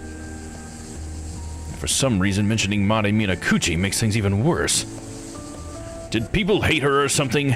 Just hearing her name makes them recoil with undisguised disgust. Yes, I noticed that too, though your way of asking probably doesn't help much. Well, how about we take a break from investigating and go for a little sightseeing instead? Seems like there's a shrine and a lighthouse around here, so we might as well drop by. That's where they end up meeting Yuza, or at least they did before. Now Yuza's changing things, so we'll see. Because I think it was Kikuko who ended up telling Yuza about the foreigners, so now he's kind of changed it to where now I guess Yuza's not going to run into them because Kikuko might not know that they're here to tell them, I guess, maybe. Count me in. To be honest, the way people are treating us has started to bum me out. Maybe heading to the lighthouse to unwind a bit won't be such a bad idea. Let's go to the jetty. No, we must go to the jetty, and that's that. What? Don't scare me like that. What's gotten into you all of a sudden? The waves of my yearning soul keep crashing against my chest, insisting I seek out the shore. Right, sure. The usual then. Well then, off we go. Okay, that was random. We told him to go to the jetty, so he's like, that's where I must go. The game is telling me to do that, the player. He's the one in control. Even though I didn't have any other choice.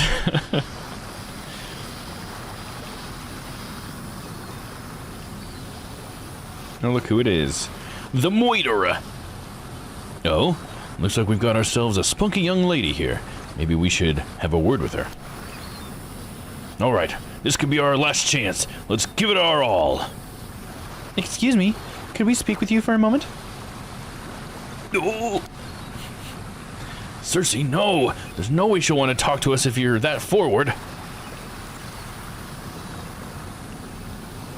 Foreign visitors? How unusual. And your names are Avi and Cersei? Welcome to Kamishima. My name is Kikuko. I'm an Amadiver. Kikuko, the Amadiver. Such a pleasure to meet a charming young lady in a place like this. Charming young lady, you say? Oh my, well, now you're allowed to ask me anything you like. Getting all worked up. Items. Fucking give her the fucking curse. No, I'm just kidding. Let's not do that. Just jump straight to that. That's a horrible idea. Alright, let's think. Why did I feel that sudden urge to go to the jetty earlier? Thanks to that, we ended up running into Kikuko. Gotta look around for a sticker. One of my mockingbirds chilling out around here.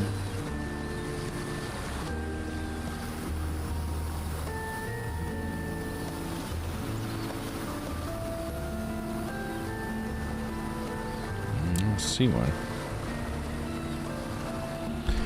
I feel we've already been to the jetty too, so even if there was one, I kind of feel like we'd already have seen it. It's got to be like a new scene, I think, for that to happen. I don't know. Maybe it could be a scene that changes, has like some sort of changing piece in the background, but this doesn't look like it's changed. This jetty was built to break the waves, so fishing boats can come in and safely unload their catch. Then I suppose jet planes have nothing to do with it. No, not at all. The structure over in the distance is called a breakwater, built to keep the waves out. Seems like it's also a popular fishing spot.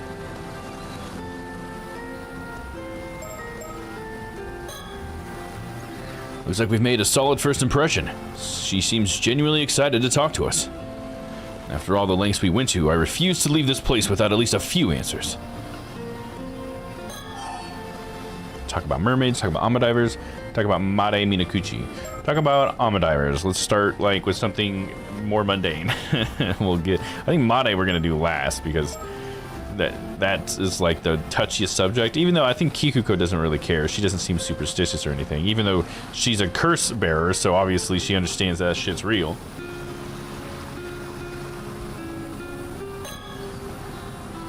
So you're an active Amadiver then? Are there many young divers these days? Not really. The younger generation doesn't really go for diving anymore. It just makes more sense to pursue higher education.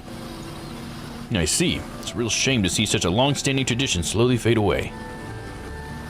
Well, it's quite dangerous after all. Can't really blame him for choosing safer options. Just the other day, I heard 2 Amadivers went missing around Toba. Yeah, you're talking to 2 people connected to that. Oh. Yeah, that was a suspicious way to answer, dude. Nice one, Avi. Keep talking about them divers. Speaking of Amadivers... I heard Amadivers have a legend that if you go diving around here, there's a chance a Tomokazuki might emerge from the depths. Ah, Circe, enough with the ghost stories. You sure know a lot, don't you? You're right, and it's a well-known legend. Not that I've seen it with my own eyes or anything. Don't know anyone who has either. Huh. Maybe your Simon and Domon symbols have kept you safe? Oh, those? I don't have any. I don't really go in for superstitions like that. I don't really go in for superstitions like that. Are you really okay without them? I think it's no more than an old tradition, meant to remind us not to forget our gratitude and respect towards the sea. All those old-fashioned rules and traditions. Don't you think it's about time for a reform? But isn't freediving close to a Shinto ritual in spirit? Isn't showing a reverence and offerings to the sea god crucial? Oh, you're pretty devout for a foreigner. I'm impressed. But you know, I believe it's exactly because of tedious customs like that one that young people are losing interest in diving. We should keep up with the times. Otherwise, there's no way this tradition will survive. Well now, that's a very level-headed thinking. Maybe it's because I'm part of the so-called new generation. Some people don't like my attitude, but I get the job done. Okay, keep talking about them divers. Some of the young divers go to high school on the mainland and then work as Amadivers when they return home. I guess there's also that guy who just started working as an Amadiver here. I saw him earlier. I didn't realize men could become Amadivers too. It's not like it's forbidden, it's just pretty rare. This is the first time I've ever seen it happen. Interesting. Yeah, I think that is interesting. That it would be a tradition that's just like carried out by women. I wonder if that's like a real thing or if that's just for this game. Because it's like, why wouldn't men also do it too, you know? Because I'm pretty sure like men would dive for sponges and stuff. So like, why in Japan would only women be the Amadivers? It might just be for this game.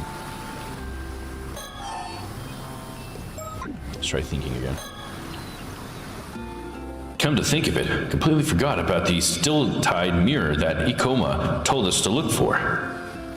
Guess I'll try my luck and ask. Now we have the mirror. Let's talk about mermaids. This may be a bit out of nowhere, but you don't happen to know anything about mermaids, do you? Huh? Mermaids? Oh, so you do know something? When you say mermaids, you mean mermaids, right? The mythical creatures? Precisely, the very same. Rumor has it that this island houses some kind of secret connection to mermaids, but I haven't been able to ascertain whether that's true or not. So tell me, any mermaid secrets about? Are you saying you really came all the way out here to look for mermaids? More or less. So any information you have may help, may be a huge help. Sorry, I don't really have anything for you, but I do happen to be a little interested in mermaids myself. Fantastic. Another fan entranced by the mysterious. They say that eating the flesh of a mermaid will grant you immortality, right? That's right. Could you perhaps be interested in immortality as well? I guess so? Not for myself, though. No? Ah, not for herself, though. Oh. Maybe for that old man on the mainland, though. That rich magnate guy. That could be her benefactor, I guess.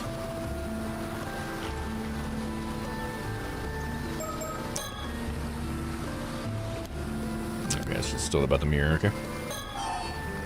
So yeah, let's keep talking about mermaids then.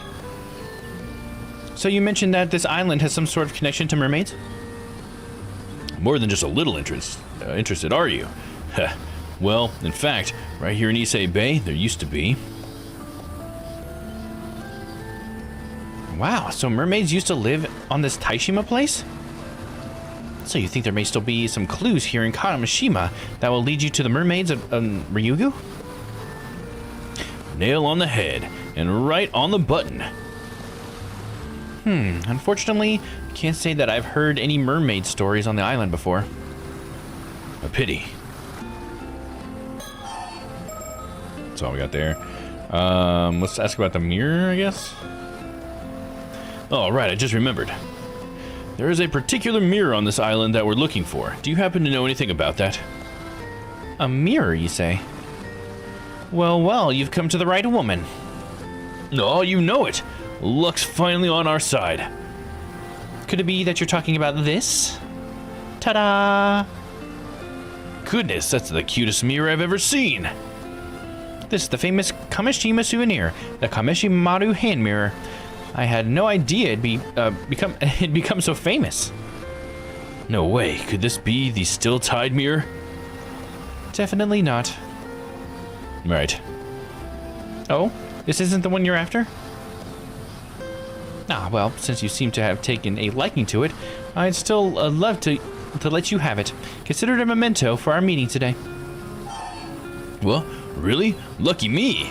I don't think we want to accept that, though. I mean, it seems like it would be the polite thing to do to accept it, given, like, social customs, but... I don't know. We don't want Avi to die.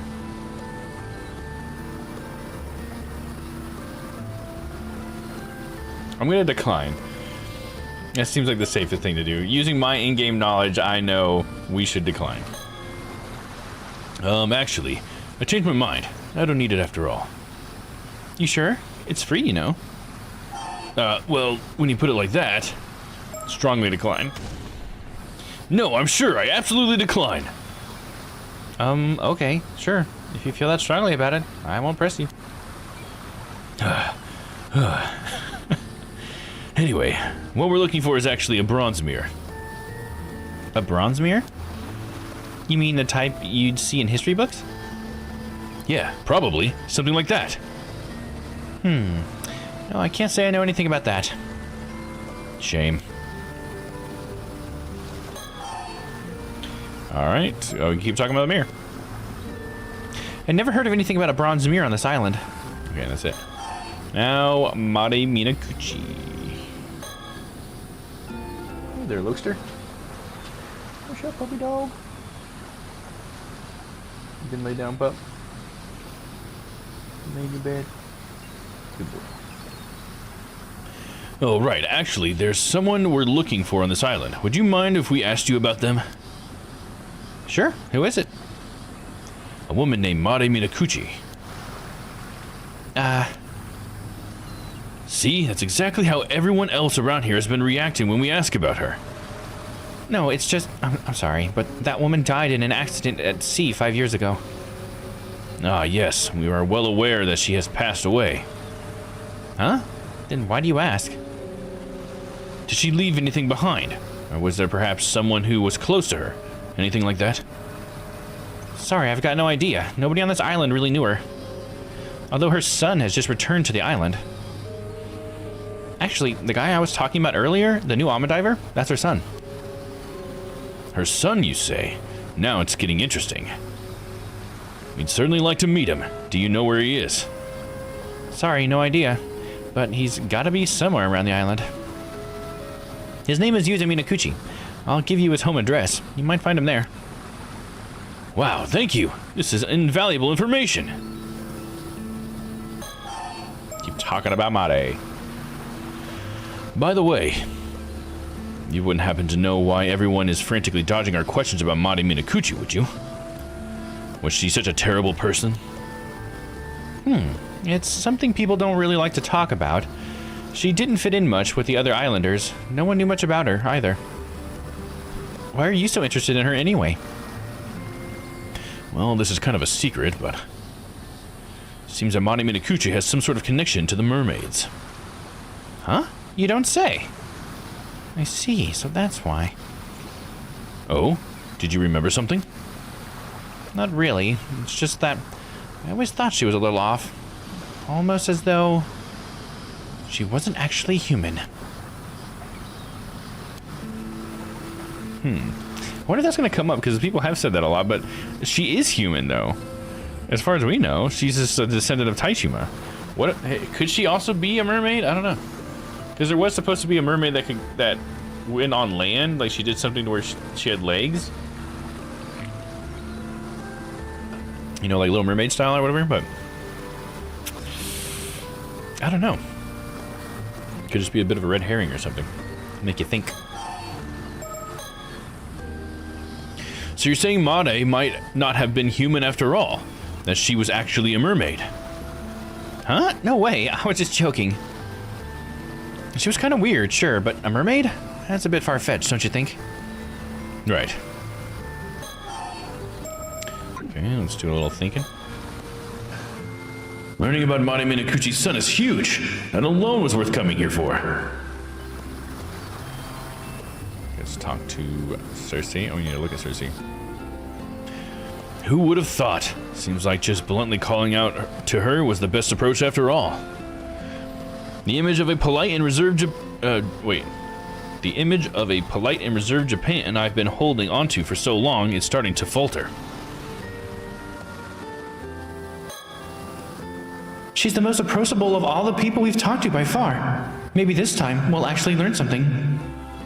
It's a little sad to be this happy just because someone finally agreed to talk to us. I wonder who's to blame for that. What? You're saying it's my fault? Guess we gotta open up the items now.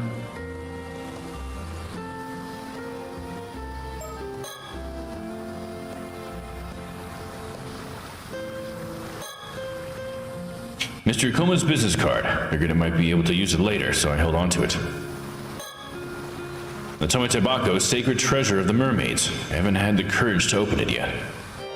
Huh? Is that the Tometebako? What? Sorry, I just happened to notice. And judging by your reaction, I'd say I'm right. Damn it! I didn't think it'd be that noticeable. A glimpse alone shouldn't have given away that it was the Tometebako. Or Tame-tebako. My initial guess was just a bluff, but Avi's reaction confirmed it. Oh no! Cersei, I'm sorry! Oh god, look at her face now. She looks so fucking evil. Her whole demeanor shifted in an instant. She realized I had the Tame-tebako. Dang it. Could she be after it too?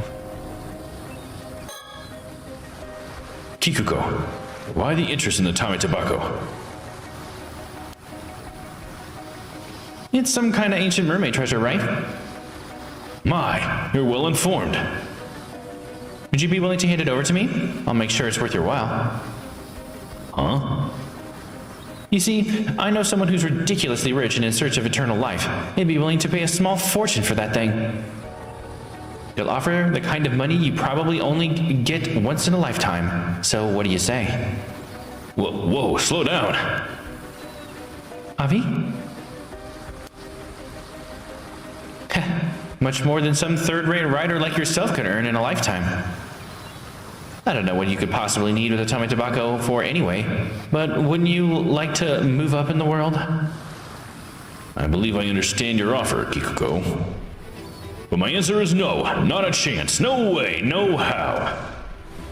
It's never been about money, it's about the thrill, the adventure. Adventure?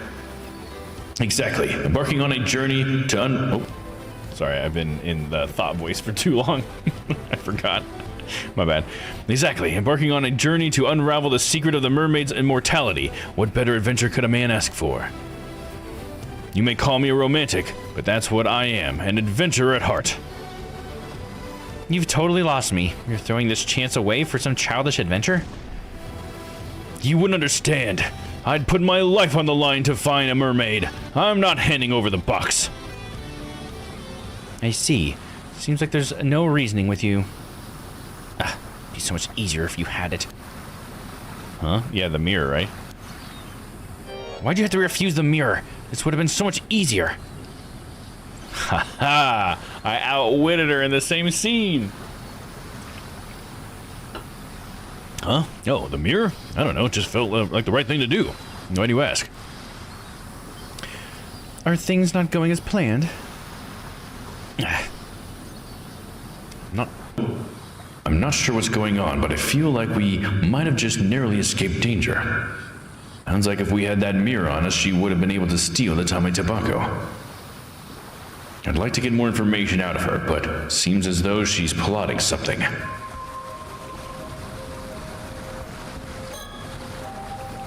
Got a bad feeling about the way she's looking at us now. Talk about the Tame Tobacco. So why don't you enlighten us? Who told you about the Tame Tobacco? Who knows? Think you'll get it out of me with that attitude? She still hasn't given up on the Tame Tobacco.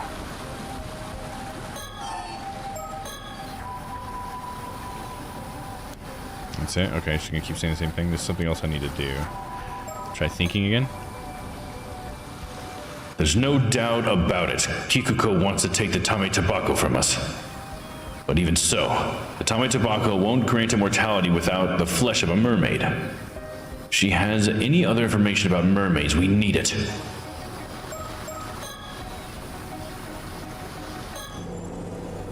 The curse stone bearing the curse of the forsaken fish.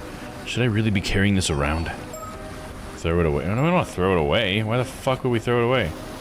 So somebody else could fucking use it? Are you kidding me? Tome Tobacco, sacred treasure of the mermaids. I haven't had the courage to open it yet. Throw it away. No, we're not gonna. Why are we throwing things away?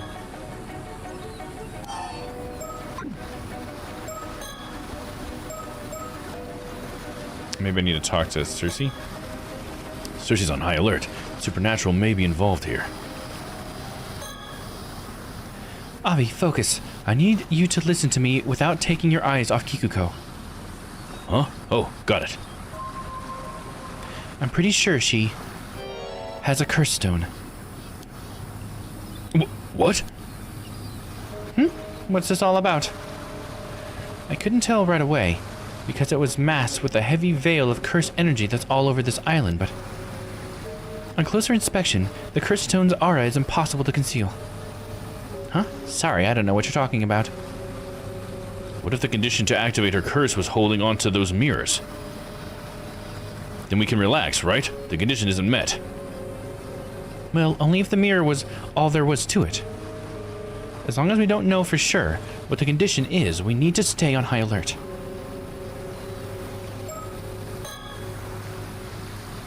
Okay, same thought. Talk about curse stone. Hey, Kikuko, I'm gonna let you in on a little secret. Yeah? Ta-da! What are the odds? Turns out we both got curse stones. This one's called the Curse of the Forsaken Fish. When its conditions are met, it transforms you into a fish and kills you. Pretty messed up, huh? What? Avi, are you sure? You were planning to use your curse stone on us to steal the Tame Tobacco, weren't you? But your curse stone requires us to have one of those hand mirrors, am I right? On the other hand, I can use my curse stone on you whenever I so please. You're bluffing. Your curse stone must have a condition too. Yeah? Who's to say it hasn't already been met? Now, cease your scheming and tell us what you know. Oh yeah, we got her now.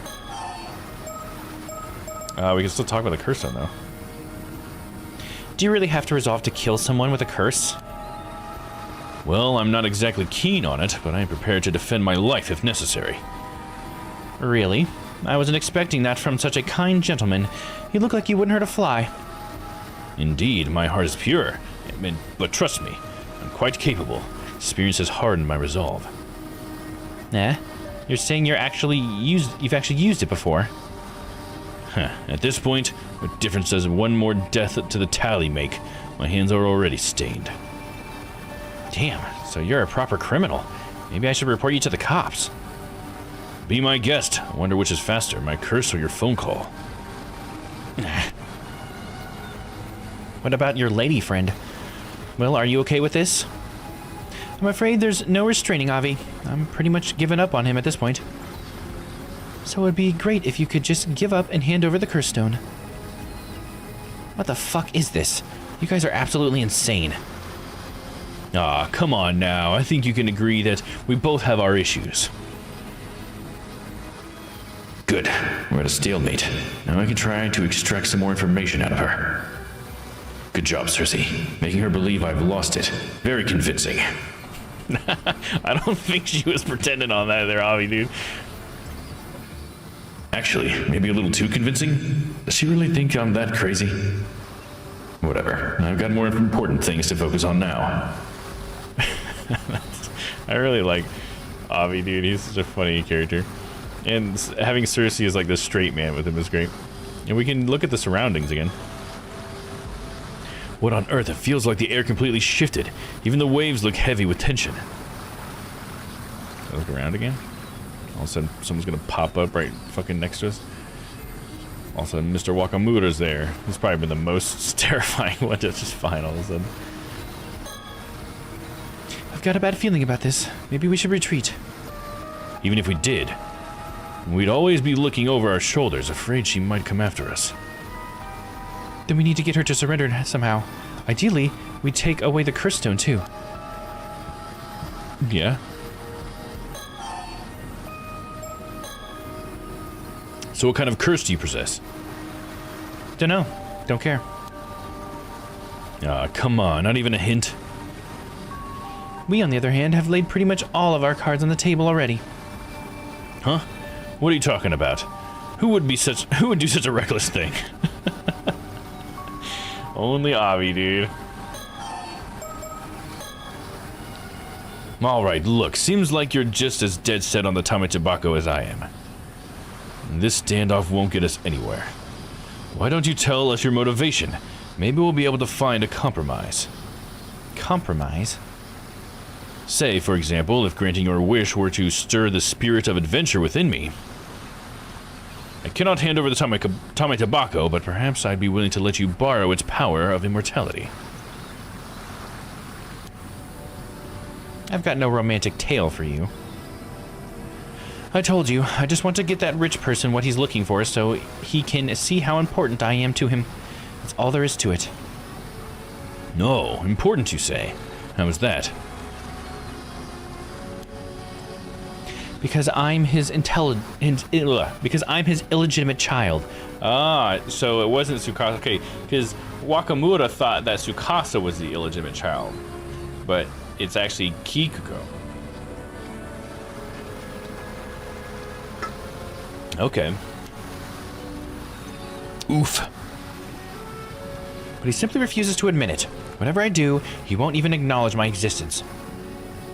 I mean, just look at me. I must be a disgrace to his eyes.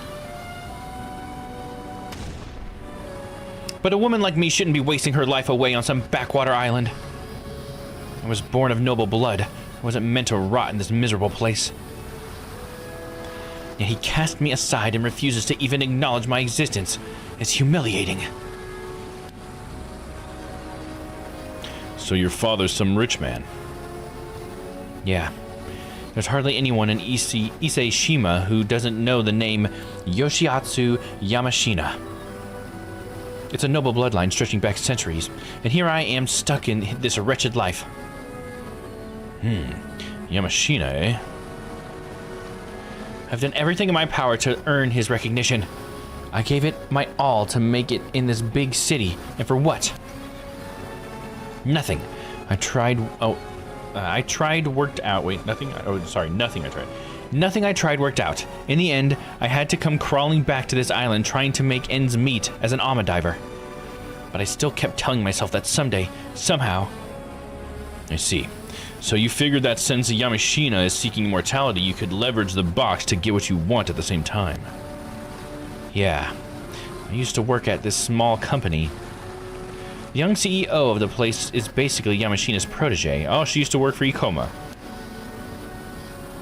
I guess he felt sorry for me, so he let it slip that Yamashina was after immortality.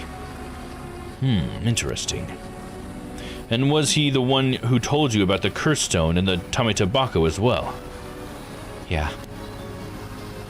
Since even Yamashina doesn't know about this, he suggested I use it to my advantage to take the credit. He gave me the curse stone and told me to use it wisely.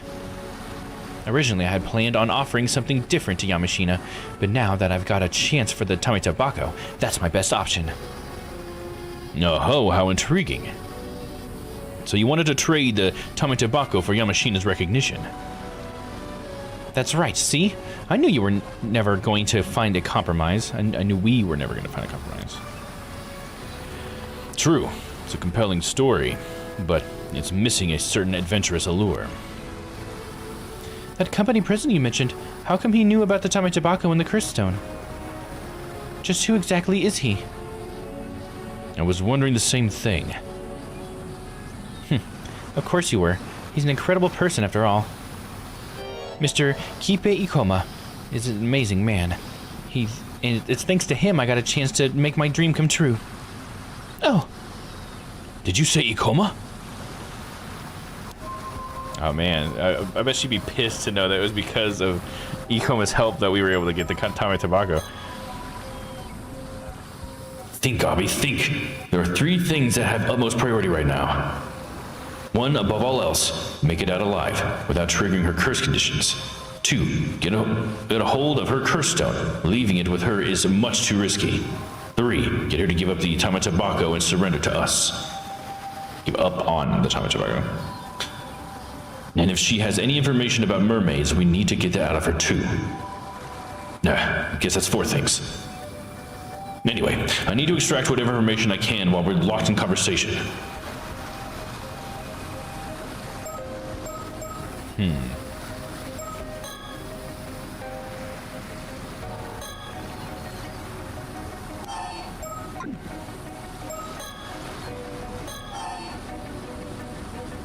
Talk about Ikoma. Kipe Ikoma, you say? From Sala Planning. Huh? You know Mr. Ikoma? Indeed. Just met him the other day, in fact. I even got his business card. Huh? You and Mr. Ikoma's... You have Mr. Ikoma's business card? Wait. Then that business card you took out earlier was his? That's right. Want to see it? No, it's fine. You hold on to that. If you say so. Oh no, because she used the curse because of that? Huh? What? A curse echo? Yikes, did we mess up?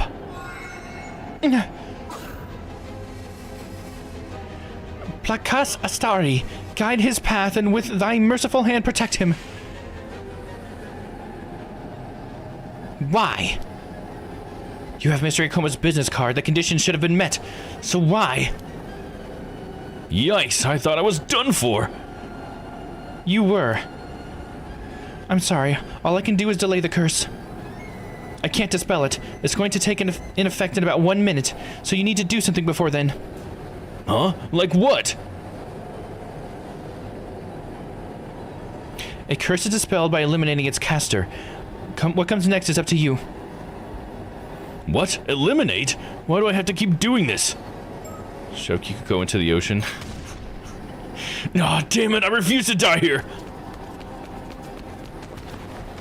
What the? What's with you?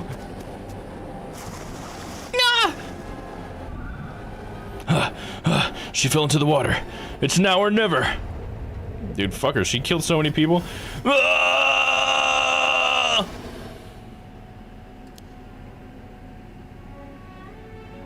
We just saved the whole fucking island, dude. Dude, that's crazy. So, I'm confused. What's the fucking condition of that curse then?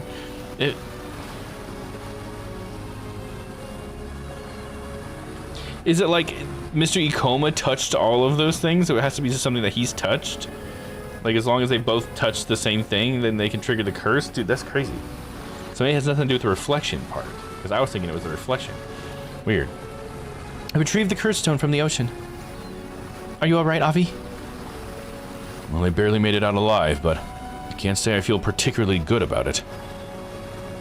So it had to come to this. No turning back now, it seems.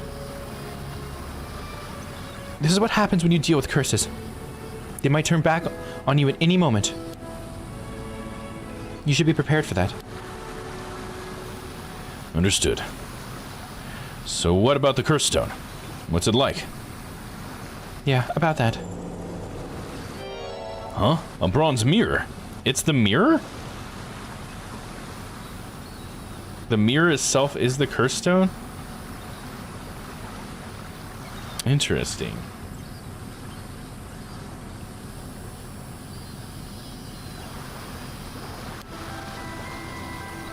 So she must have been like taking it from that spot and putting it back? And she said she didn't know anything about a bronze mirror. That's right, a palm-sized bronze hand mirror. Wait, don't tell me the still-tied mirror was actually a curse stone all along. The curse stone's resentful memory doesn't seem to indicate anything like that. So this curse stone had a resentful memory too, huh? What did you learn?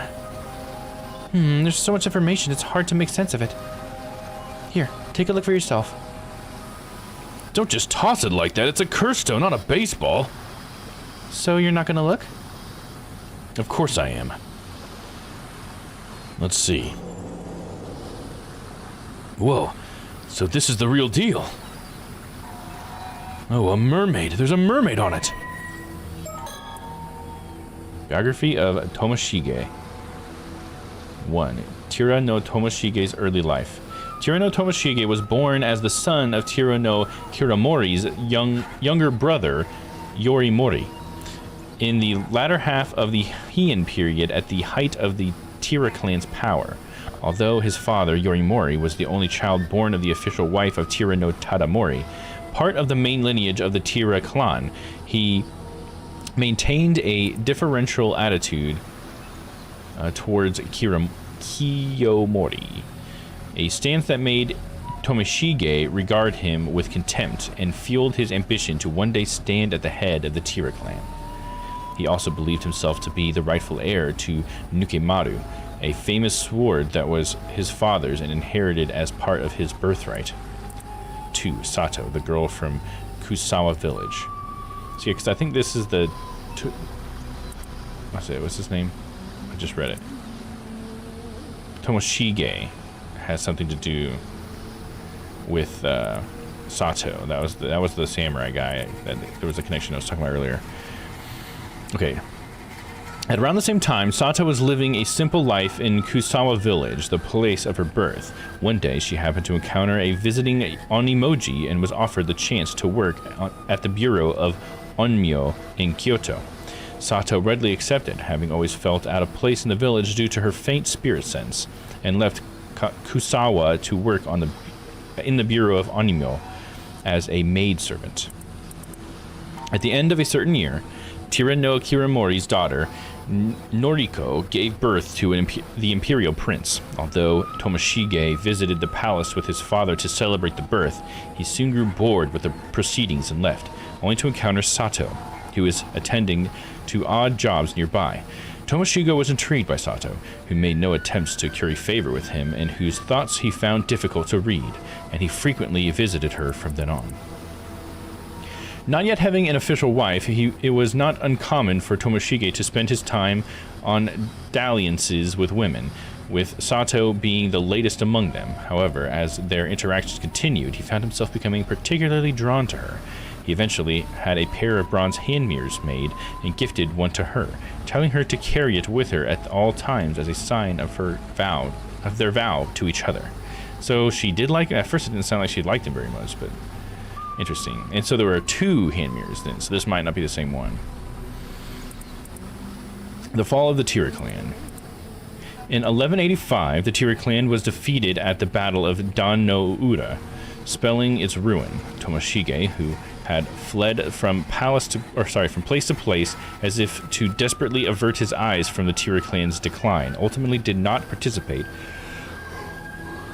in the decisive battle at Dan no Ura, and came to know of the Tira clan's downfall while he was lying low in a remote village in Ise with Sato. Although initially terrified of being hunted down by soldiers of the Minamoto clan, Tomoshige regained his senses upon seeing Sato's unbroken composure. Now believing that it lay with him to restore the Tira clan as one of its sole survivors, he swore an oath to his fallen clan that he would see it rise again one day. Tomoshige's resolve. With survivors of the Tira clan being hunted down across the country, Tomoshige continued to search for a way to turn the situation to his advantage. In the process, he suddenly remembered a box that his grandfather Tadamori had left the family, a tame tobacco preferred by the fishermen that was said to contain the flesh of a mermaid.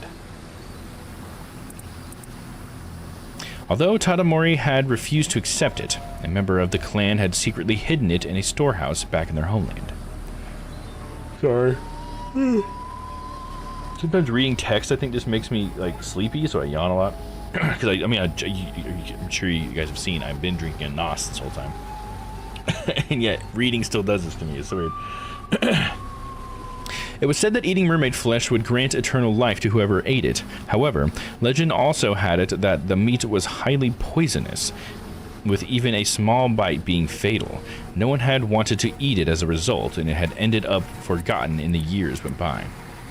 Believing that dying due to poison would hardly be any different than their fate if they were caught and killed, Tomoshige collected the tame tobacco and pried open the lid. However, all that was inside was a dried sliver of meat, so shriveled as to resemble a splint of wood. Dubious, Tomoshige pushed his misgivings aside and ate the meat, but felt no different than before. Believing that long years had robbed the meat of its power, and seeing the tame tobacco as the only clue to find a mermaid, he boarded a small boat with Sato and set out to sea. That's the part I remember her remembering, was when they went out to sea. I don't know if she remembered that she was, like, with him. I don't know, I wonder if she was with him, like, of her own free will or not. I don't know. Maybe they're leaving out a detail here. This all sounds like it's from his perspective, so... Encounter with a mermaid. Believing that a mermaid would surely come to reclaim the tame tobacco if it was truly linked to them in some way, Tomoshige continued to row the small boat into the sea of Ise. At the time, he was clad from head to toe in armor of a warrior, and had with him the famed sword Nukemaru, the heirloom he had seized from his father, Yorimori, whom he had scorned as a disgrace to their clan. Sato, meanwhile, wore only a light kimono. After they had rowed for a while, a sudden mist descended over the sea around them, obscuring their surroundings. As Tomoshige and Sato looked around fearfully, they heard a small splash. Turning to look, the two gasped as they saw what appeared to be a human hand reach up from the water before grabbing onto the boat's edge. And in a rush of water, a being with human features from the waist up and fish-like features from the waist down emerged from the sea. A mermaid. Climbing into the boat, the mermaid screamed for them to give back the box before suddenly lunging at them. Too stunned to think clearly, Tomoshige drew his sword and slashed the mermaid. There was a dull sound of a blade slicing through the flesh, and the mermaid let out a piercing cry before driving back into the water and fleeing the area. Still trying to process the sudden turn of events, Tomoshige glanced down and caught sight of a small piece of the mermaid's tail, apparently severed from his previous blow, lying in a pool of blood. He picked it up, only to find that it continued to twitch even as he held it. Finding himself too disgusted to try eating it immediately, he decided to stow it in the tame tobacco for the present. Eventually, after some hesitation, he forced Sato to eat it despite her protests. They waited a while, but no change seemed to come over her. So she was forced to eat it. And it's crazy, he put it in the tame tobacco, which is exactly what he needed to do, but I guess he just did it because it was the only container he had. That's what a coincidence. Probably had no idea the significance of that, I guess. Tomoshige's death. Thinking that the amount of mermaid flesh simply hadn't been enough, Tomoshige made to pursue the mermaid. But as he did so, he noticed the mist around them had cleared. As the two looked around, they realized their small boat was surrounded by ships belonging to a band of hunting down remnants of the Tira clan.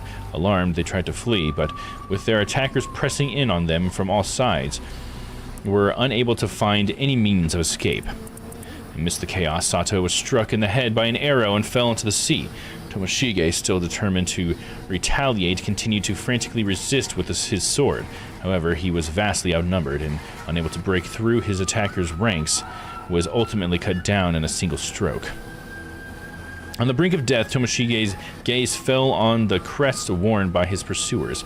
Consumed by bitter rage at his failure to restore his clan, he directed the full brunt of his resentment towards these symbols as he sank beneath the waves, cursing his enemies and clinging to his vindictive hatred until the very end. Interesting. So Sato, that's the first time Sato died. That was the start of the 800 years, right? Because she was only like, if she was like used to, okay, I'm trying to piece the timeline together. So this must be before the Taishima disaster, I guess. So because she had been under the water for 400 years, it's been 400 years since the Curse of the Raging Waves was like suppressed by the Onimoji and the supposed princess, I guess.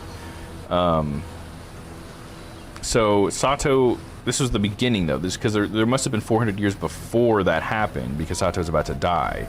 So the timeline would mean that she died here, but then came back, and then ended up on Taishima for 400 years, or something. Interesting. Getting all these little pieces, you know? Okay, a curse born of the Taira no Tomoshige's feelings of malice and resentment when he was struck down 800 years ago following the fall of the Tira clan. Part of the clan's main lineage, Tomoshige had been seeking mermaid flesh in a bid to attain immortality with the goal of eventually reviving the Tira clan, but was killed before realizing his dream. The curse uses a specific symbol as its target and kills those who carry that symbol within the area specified by the user by cleaving them in two. Its effective range is several hundred meters. So it just has a symbol? So there's a symbol on the hand mirror that is also on the bronze mirror. It has a bunch of butterflies on it.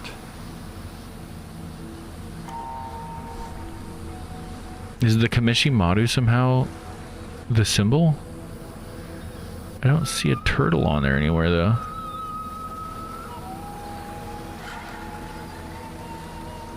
Interesting. Well, I guess the symbol doesn't have to be on the mirror, right? It would have to be on the other mirror. Let's see. Can I look at the mirror?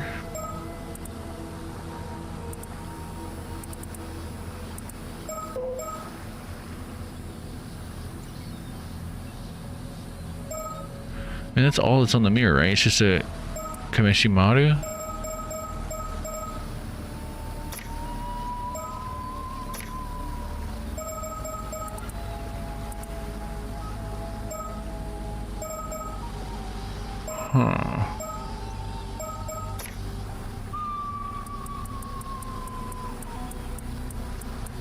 I guess we don't have a profile on the mirror. Interesting. Alright, before we get back to the story, I need to take a quick bio break. So I'm going to BRB, and I'll be back in just a couple minutes, and we will continue from there. Alright, I'm back.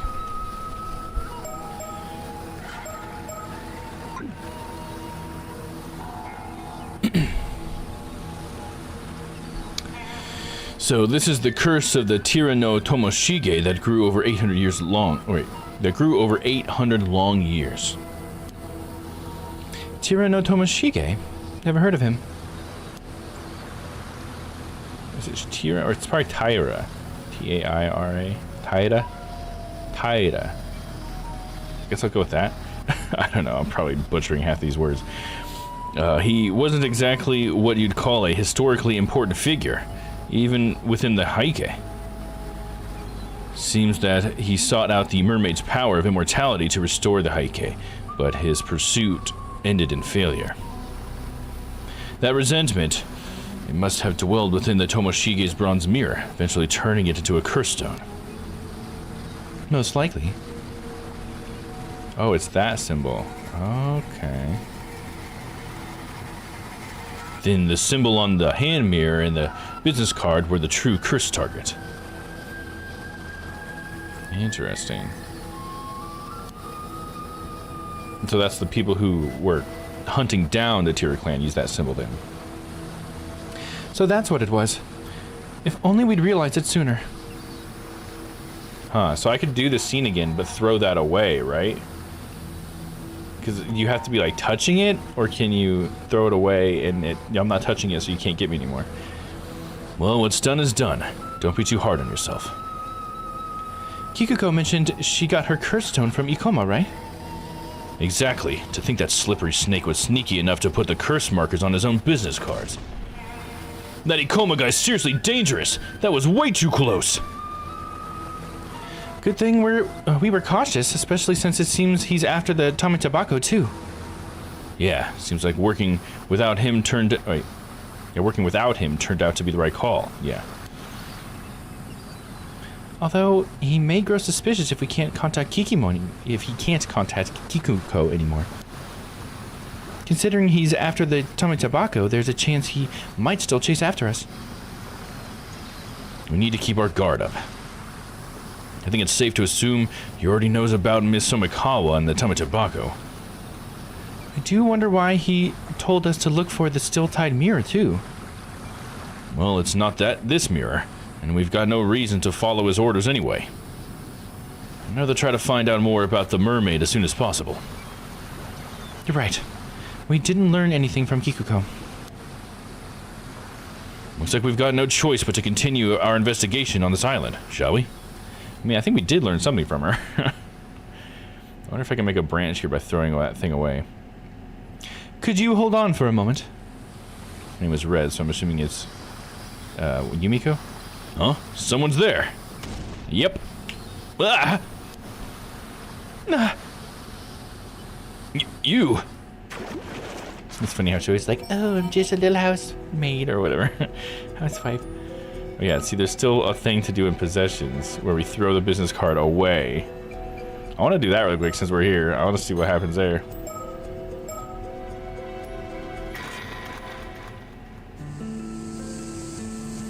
Okay, we'll rush through a lot of this until we get to that point. Then we'll throw that card away immediately, and then she won't be able to attack us, and then maybe we'll get something out of her. Yeah, blah, blah, blah, blah. Everybody doesn't like us talking to him about Made.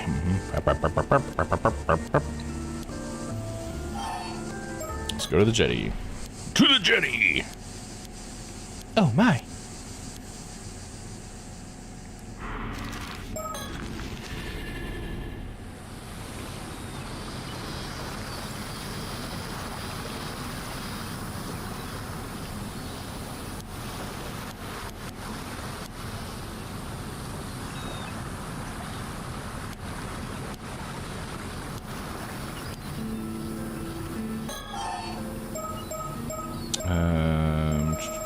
I guess I want to make sure we hit all the same marks, so I'll click through these in the same order. Just to make sure we trigger the same stuff. Alma divers.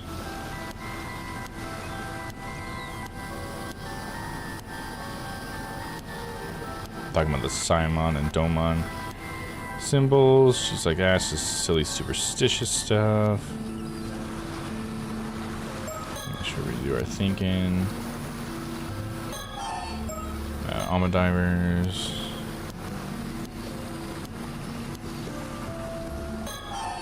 Okay, mermaids.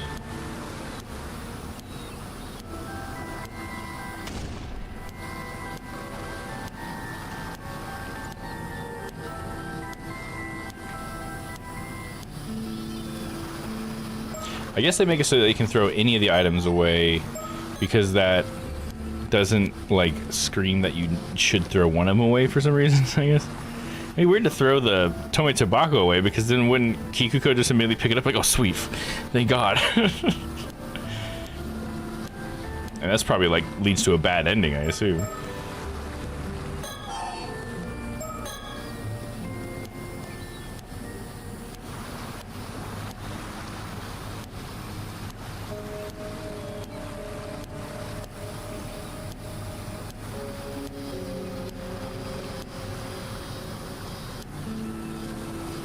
some good information out of her. Think again.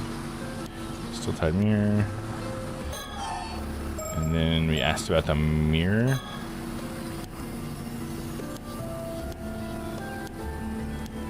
And she tries to give us the one.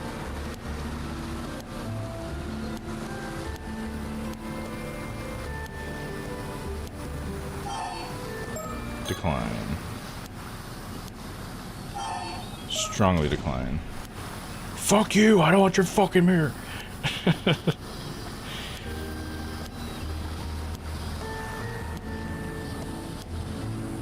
She's saying that as she's holding a mirror. It's like, I don't know what you're talking about.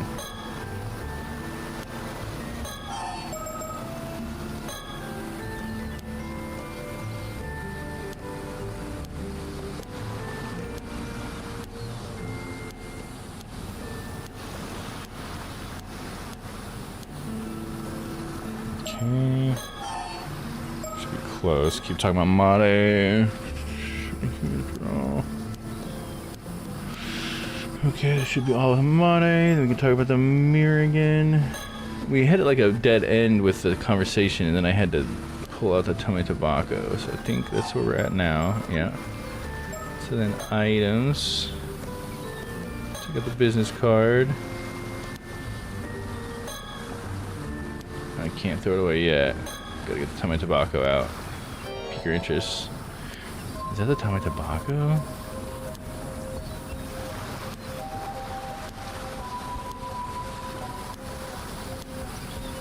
Then all of a sudden she's got that creepy look on her face. I think.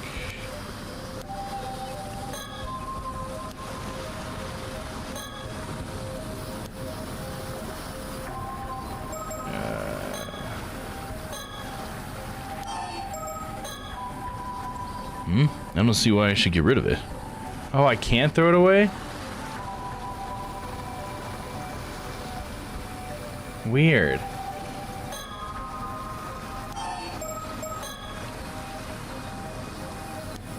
Okay, well then this is probably a bust then. So it had to happen that way.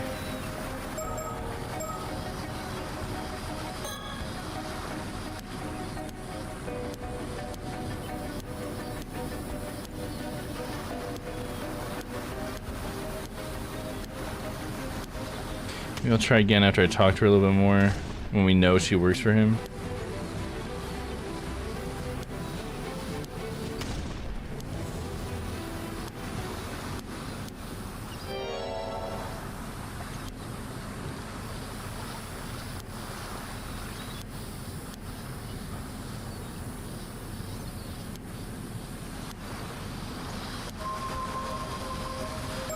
Now can I throw it away? I don't see why I should get rid of it. Damn. Although that seemed like a clear, like, branch there. I mean, the thing wasn't totally grayed out, so it's like, there's definitely something. Oh, I guess I could have taken the mirror and then maybe she would kill me? I guess I can try that. I wonder if I can just resume from part of this conversation, that maybe I didn't have to go through this whole thing again.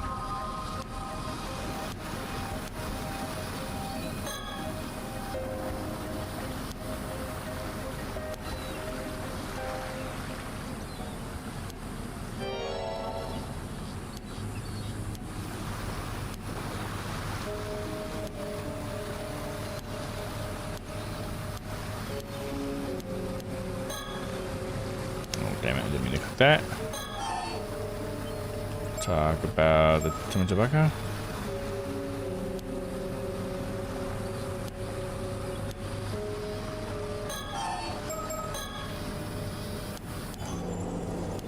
Then we spill the beans about Arkerstone.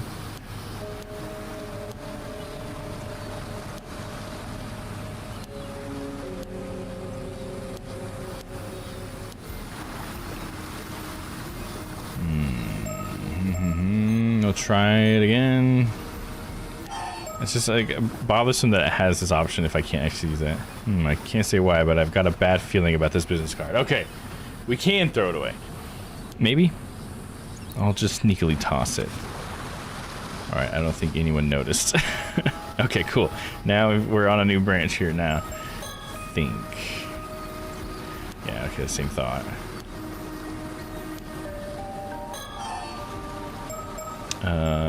Talk about the curse one again. Do you really have to resolve to killing someone with the curse? Exactly, not keen on it. This is when Cersei ends up saying, like, yeah, he's crazy. He'll do it.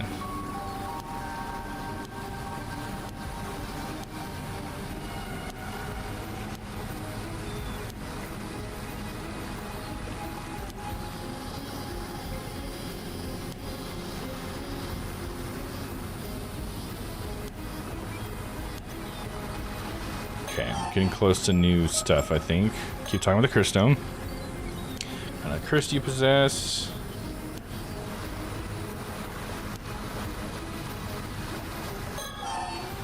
Okay, Tama Tobacco again. Seems like you're just as dead set on the Tama Tobacco as I am. The standoff won't get us anywhere.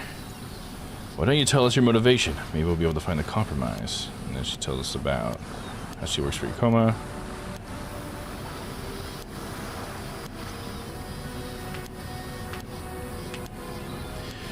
I guess she's telling us about the rich dude first. Her daddy.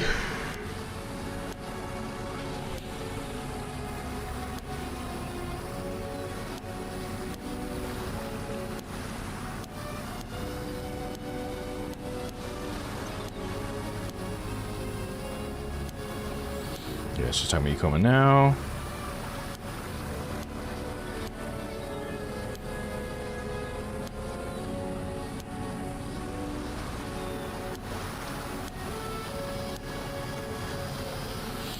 Person after all, Mr. Kipe Ikoma. There she goes.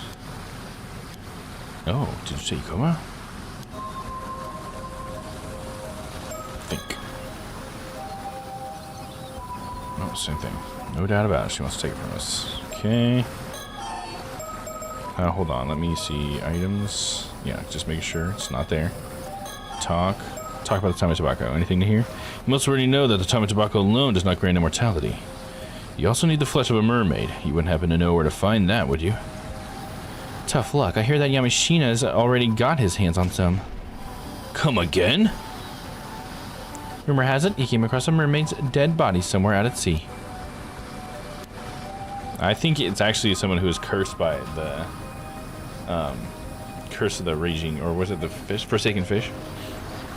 That's why I need the Tama Tobacco. If I gave that to him, he'd have no choice but to finally recognize my worth. Rather than a mermaid, could it be her? Yeah, could it be Sumikawa? Okay, talk about Ikoma. We don't have the card this time, so she can go fuck off. Kipe Ikoma, you say? From Solid Planning. Huh? You know Mr. Ikoma? Indeed, just met him the other day. In fact, I even got his business card. Huh? You have Mr. Ikoma's business card? No, never mind. My bad. I must have left it at the inn. I can't believe this. Cersei. What is it? I figured it out. The condition. Really? What is it? It was hidden on the hand mirror all along. See that symbol over there? I just couldn't shake the feeling I'd seen it before. And sure enough, Hikoma's business card had the same symbol on it. Oh, you're right. This mirror is suspicious, and a business card with the same symbol as that suspicious hand mirror is equally suspicious. Suspicious. Simple as that. So that's why you threw the card away earlier. Oh, you noticed? Damn. Either way, seeing Kikuko's reaction to hearing we had one of his business cards told me everything I needed to know. Enough with the whispering already. The jig is up, young lady. The condition for your curse is the mysterious symbol inscribed on both the hand mirror and the business card. You see, we have nothing more to fear. Cersei, your turn. Apologies. I'm going to have to be a bit rough. You may experience after effects. Ah! Ah!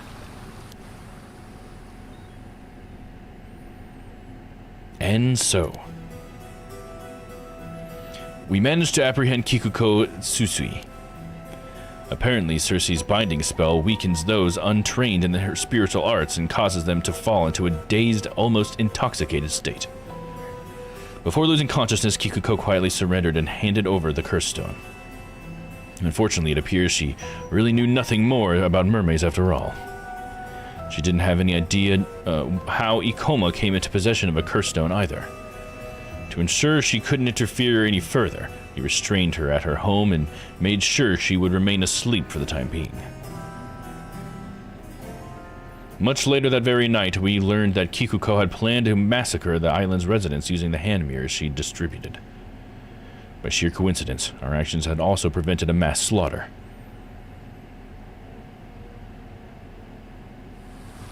Hell yeah, bro. Saving everybody. So what about the curse stone? What's it like? Yeah, about that. Huh? A bronze mirror? That's right, palm-sized bronze hand mirror. Wait, don't tell me the still-tied mirror was actually a curse stone all along. The curse stone's resentful memory doesn't seem to indicate anything like that. So this curse stone had a resentful memory too, huh? What did you learn?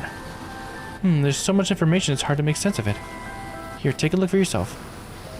Don't just toss it like that. It's a curse stone, not a baseball. So you're not gonna look? Of course I am. And then we read all this stuff.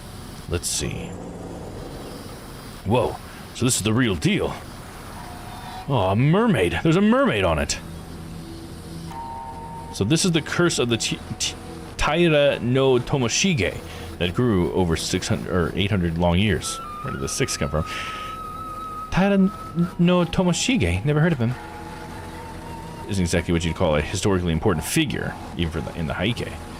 Seems that he saw out the mermaid's power and immortality to restore the Heike, but his pursuit ended in failure. That resentment, it must have been dwelled within Tomoshige's bronze mirror, eventually turning it into a curse stone. Most likely. Kikuko mentioned she got her curse stone from Ikoma, right? Exactly. To think that slippery snake was sneaky enough to put the curse stone or curse markers on his own business cards. That Ikoma guy's seriously dangerous. It was way too close. Good thing we were cautious, especially since it seems he's after the Tame Tobacco too. Yeah, seems like working without him turned out to be the right call. Although he may grow suspicious if he can't contact Kikuko anymore.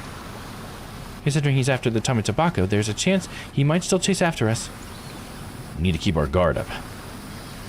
I think it's safe to assume he already knows about Miss Somikawa and the Tame Tobacco. I do wonder why he told us to go look for the still-tied mirror too. Well, it's not this mirror, and we've got no reason to follow his orders anyway. I'd rather try to find out more about the mermaid as soon as possible. You're right. We didn't learn anything from Kikuko. Looks like we've got no choice but to continue our investigation of the island, shall we? And then they're still going to be there, right? Would you hold on for a moment? Huh? Someone's there. Ah! Ah. You. There we go. Oh, it didn't lead to anything else, but we totally had something different happen. But it didn't seem to, like, play into anything? Well, I'm still glad we did it. We didn't have to kill Kikuko this time. I guess there's still something that we can do with possessions, but maybe we have to unlock something to do that? Because, I mean, I guess we could still die. We could take the mirror and die. Do I want to do that right now? Do we do it while we're here? Do we? Can I resume from a specific moment? Okay, yeah, there we go. Start from the standoff with the mirror. Start from Kikuko's attack. Current state, Kikuko has been subdued. So I'll change the state if I go another way? Because I don't want to change the state, because that seems like the best possible thing. I mean, maybe even killing her was the best possible one. I don't know. Kikuko's attack from the standoff with mirror. Obviously, there's more stuff to do there. Just don't have to click through all that other stuff. I guess I can always do that, like, off stream even. Just don't want to waste video time on that.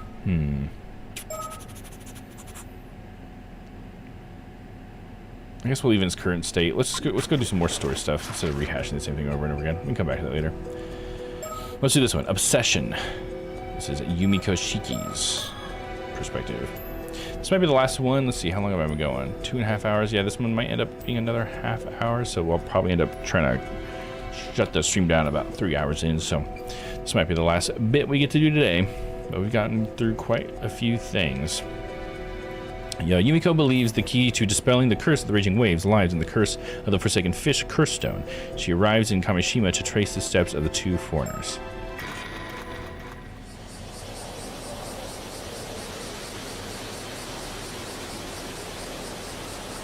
I see. So you would be Miss Shiki, and you say you're a member of the police department currently looking after Cersei. My apologies for all the trouble young Cersei caused you the other day. She's quite the mischievous little lady, I'm afraid. Oh, not at all. She certainly has some pluck for one so young. Took us quite by surprise, in fact. You would be Cersei's guardian, then? Oh, no. We're related, to be sure, but she's really no more, she's more my guide come bodyguard, if anything. I see. Since when was I your bodyguard as well? I'm afraid that circumstances may dictate that we have to take Cersei back to Tokyo with us, though. Is that so? That would be quite the bother. Personally, I'd rather avoid having to do so as well. There's a case here that needs our urgent attention, you see. So I'd appreciate it if you cooperated without any fuss. That would depend on what you ask, I'm afraid. I'm glad we found these two so quickly. Having Soto track down their spiritual energy was the right call. Our foremost priority is to find the curse stone housing the curse of the Forsaken Fish, so we can learn how to lift the curse of the raging waves. And from everything we've learned so far, it most likely is in possession by these two foreigners. Soto mentioned when we arrived on Kamishima that the energy from the curse of the raging waves has grown much stronger since we were last here. As such, everything else is on the back burner until we dealt with it. We need to find out how to lift it as soon as possible. This man, Avi, is apparently a fantasy writer, but he comes across as quite the shifty sort. I don't doubt he'll start trying to throw us off his trail the moment he senses danger. I'll have to watch my step around him. Cersei is certainly... Cersei is currently meant to be in the care of paranormal affairs, but has been shirking her training to travel around the country instead. She's very talented for one so young, and has a lot of guts, too. I can't help but root for people like her. More than anything, I know how they feel. I'd like to leave her be, if possible.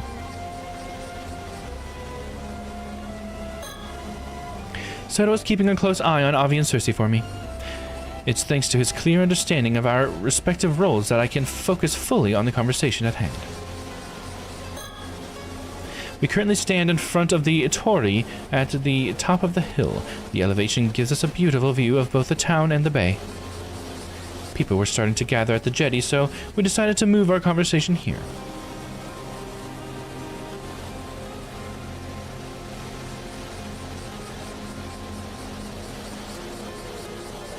I feel like if there was a Mockingbird sticker here, we would have found it already.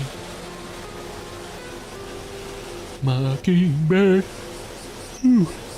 Sorry. Ugh. Another one sneaking up on me. Alright, let's talk to Soto first. Soto, what do you make of these two? I can sense an ominous spiritual energy lingering around them. It's all but certain that they have curse stones. I see. We don't have time to play games, then. It seems like a direct approach will be best here. Wait, you mean both of them have curse stones? Yes, both of them. The girl is managing to camouflage the energy from the one she has, but I managed to catch sight of it for a moment. So we're dealing with two curse stones, are we? Sounds dangerous. The energy from the curse of the raging waves is currently permeating the island. It's so strong I almost miss the energy from the curse stones. Okay, just didn't have a check mark. Turn the ability on. Oh, nice. Didn't even see that. There is a Mockingbird sticker here. Nice.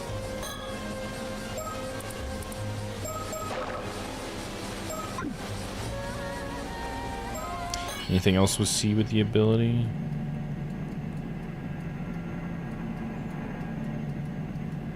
Nope. Surprised Cersei doesn't have anything. Are the curse stones in their pockets or something? Don't have something? Alright, think. I never imagined both of them would have curse stones. By the way, Cersei, I was told to tell you to return to Tokyo at once if I saw you. What? But I don't want to. I thought you'd say that. Well, I was only asked to tell you, no more, no less. What you choose to do with the message is up to you. Thanks, I think. What were you doing down at the jetty just now? No, so you didn't see anything that happened before that, then? Would it be inconvenient for you if we had? Nonsense, my hands are as clean as my conscience. Not a spot in sight, I assure you. Never mind that now. We don't have the time. There are several things we want to ask you. Oh, and what would those be? Basumikawa. First, I think we should talk about the incident this morning. Miss Sumikawa was discovered washed up on the Fumatigawara coast as a corpse, with half her body having been turned into a fish. Well, I'll be. To think she would meet such a fate. I'm truly sorry to hear that. This wouldn't be your doing, would it? We have eyewitness reports that you were seen 2 days ago heading out to sea with Miss Omikawa by boat. Ah, well, we did indeed head out into the bay for a little chat, but turning her into a fish, not in a million years. What did you discuss with Miss Omikawa then? Why, what else? Mermaids, of course. Mermaids? Indeed. Cersei and I are here in Iseshima on a grand adventure to find mermaids. And we just happened to find out that Miss Omikawa was a member of the clan with a strong relation to them. Of course, she would catch our interest. I see. So you knew that Miss Omikawa was a descendant of the sole survivor of Taishima. Oh, so you knew that too. Suppose I should expect nothing less of a member of the Paranormal Affairs Bureau. You wouldn't happen to know anything about the mermaids of Taishima as well, would you? Maybe I do, maybe I don't. Did you learn did you learn what you wanted from Miss Omikawa then? No, yes. We got quite the haul of lucrative information from her. The knowledge that one of the Taishima mermaids lived hidden in the depths of Ise Bay until a scant few months ago, for one. What? Oh, that caught your interest, did it? I see. She must have been able to go back to the Ryugu when the seal broke 3 months ago. So you even know about Ryugu. You seem quite well versed in these matters, Miss Shiki. Maybe just a bit. So, now that you know there are no longer any mermaids to be found here, have you given up looking for them? Hardly. There should be one more mermaid out there somewhere. We're here today to see if we can't glean some hint as to her whereabouts, in fact. Ah, I see.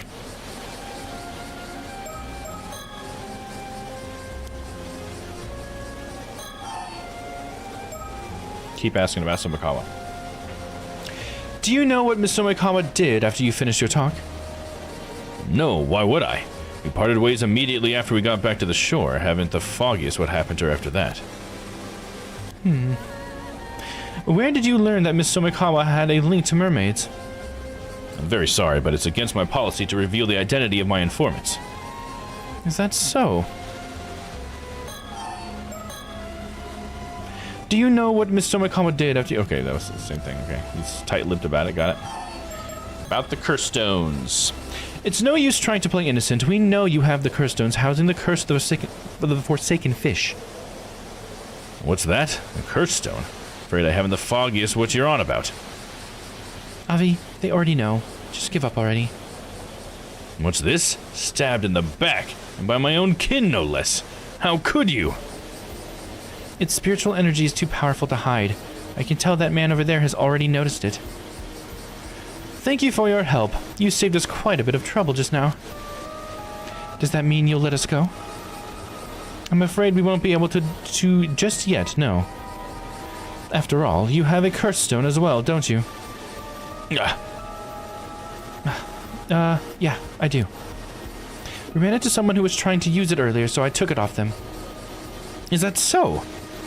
Honestly, I'd rather you took it off my hands if possible. You don't seem to be planning to do any harm with it. Suppose we can leave that topic for later. So, why are you letting Avi here walk around with the curse of the Forsaken Fish?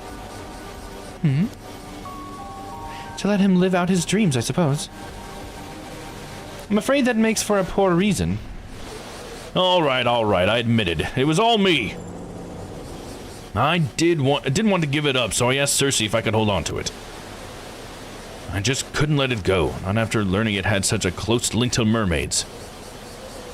I see. So that is the curse stone for the curse of the Forsaken Fish. How did you come into possession of that curse stone? Well, that would be a bit of a long story. It all started when I found a mermaid mummy left at my great-grandmother in the old family storage back in the States. That mermaid mummy ended up containing a map, one with a riddle to be solved, no less. That riddle led us to a mysterious box on the seabed. And once that we'd solved the puzzle, sealing the box shut, we found this curse stone nestled within. Oh, a mermaid mummy, you say? It seems that the keepsake passed down by your ancestor was indeed a curse stone, then. Huh?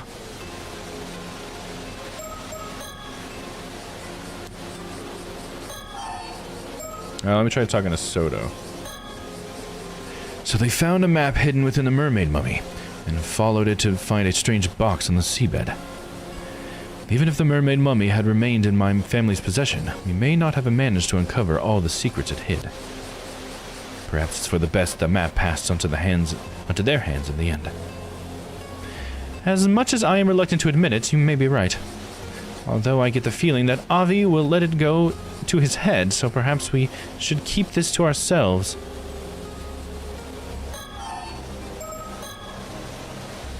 There's no doubt that Miss Omikawa was transfigured into a fish by the curse of the Forsaken Fish. And it's looking extremely likely that you have the curse stone that would make that possible. No more excuses. Tell us what really happened. Nah. All right, you've got me. I'll talk, though don't blame me if the tale ends up being too incredible for your ears. I am a writer, after all. I see. It would seem Miss Omikawa had quite the twisted obsession with mermaids. And you sought to grant her wish by using the curse of the Forsaken Fish, is that right? Correct. I know exactly how it feels, you see. The burning desire to see your dreams realized. And the overwhelming despair upon learning that they can never be. The desperate hope to see even the slightest part of your wish fulfilled at the end.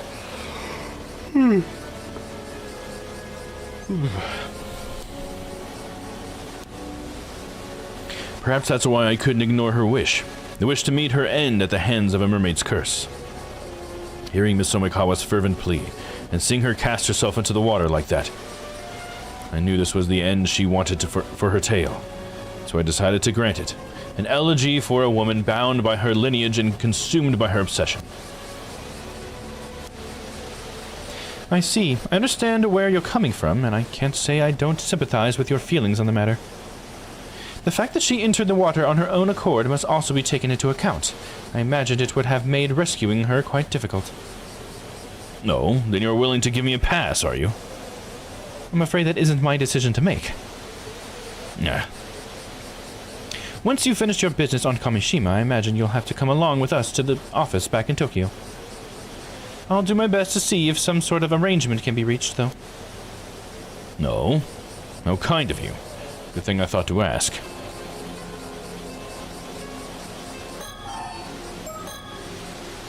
Thank you for telling us what happened with Miss Omikawa. As of now, I don't see any reason to doubt your version of events. My thanks. I'll leave the negotiating up to you, then. By the by, I thought I heard you say something about the Onimoji who sealed away the curse stone just now. Am I correct in thinking that they were the ancestor of this young man here? That's right. He was an Onimoji by the name of Harukage Tsuchimikado. It's said that he hid a clue in the lifting of a certain curse within a mermaid mummy, hence our search for the object in question. I see. And that mermaid mummy ended up crossing the Pacific, passing from hand to hand until it reached my great-grandmother. It's quite the miracle that this curse stone is here with us today. Almost romantic, don't you think? I suppose you could say that, yes.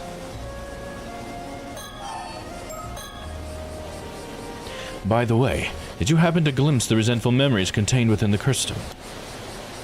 I did indeed. A veritable deluge of information. And 400-year-old information at that. Was the way to lift the curse of the raging waves included in that information? It certainly was. That's it. That's what we've been looking for. I see. So you're searching for the way to lift some curse or other, huh? That's the long and short of it. Will you let us have the curse stone of yours, then? It's too dangerous to leave unaddressed as it is, and so we can't leave it with you either. That just feels so unfair, you know? I was the one who found the map and solved the riddle. Why the curse stone would still be at the bottom of the sea if it wasn't for me. And it's hardly been cheap, running back and forth like this. I don't know if I could just give you something so important for nothing in return. Looking to take advantage of the situation, are we? Yikes. Ha! Judge me all you want. I'm at the end of my rope here too, you know. So, what is it you're after then? Money?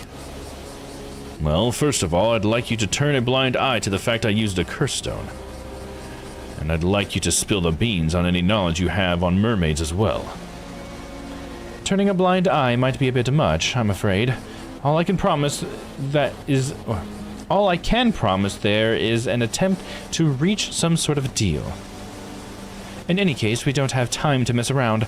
I really would appreciate it if you cooperated without any further fuss.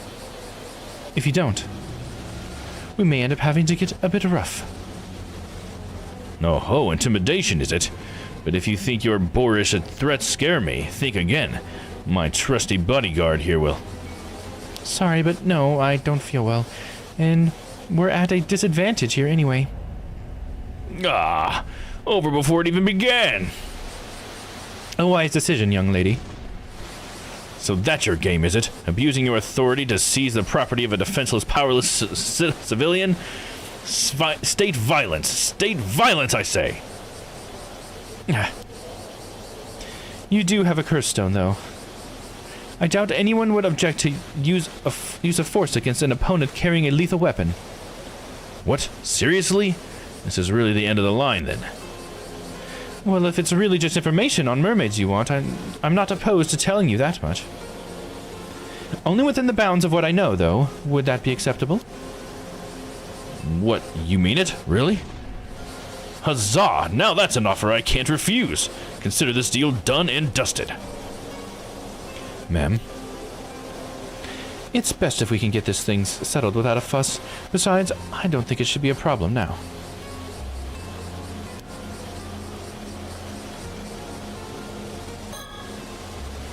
Now, putting your return to Tokyo aside, the biggest issue at hand is whether or not you were complicit in the use of the curse stone. Curse stones are dangerous things. They should be viewed in the same light as bombs or poisonous gas, and treated with the same amount of care. Allowing one to be used in your presence is also naturally forbidden. You're certainly in the care of paranormal affairs. If you're found guilty of misconduct, you'll be subject to punishment under our rules. That figures, yeah. I'm glad you understand. Either way, it's the higher-ups who will end up taking responsibility, so I'm happy to leave things there up to them.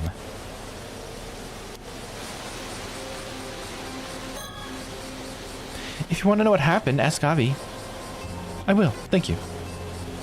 Okay. Shall we think again? It's been a while. No, same thought. keep talking about them curse stones real quick. Oh, man.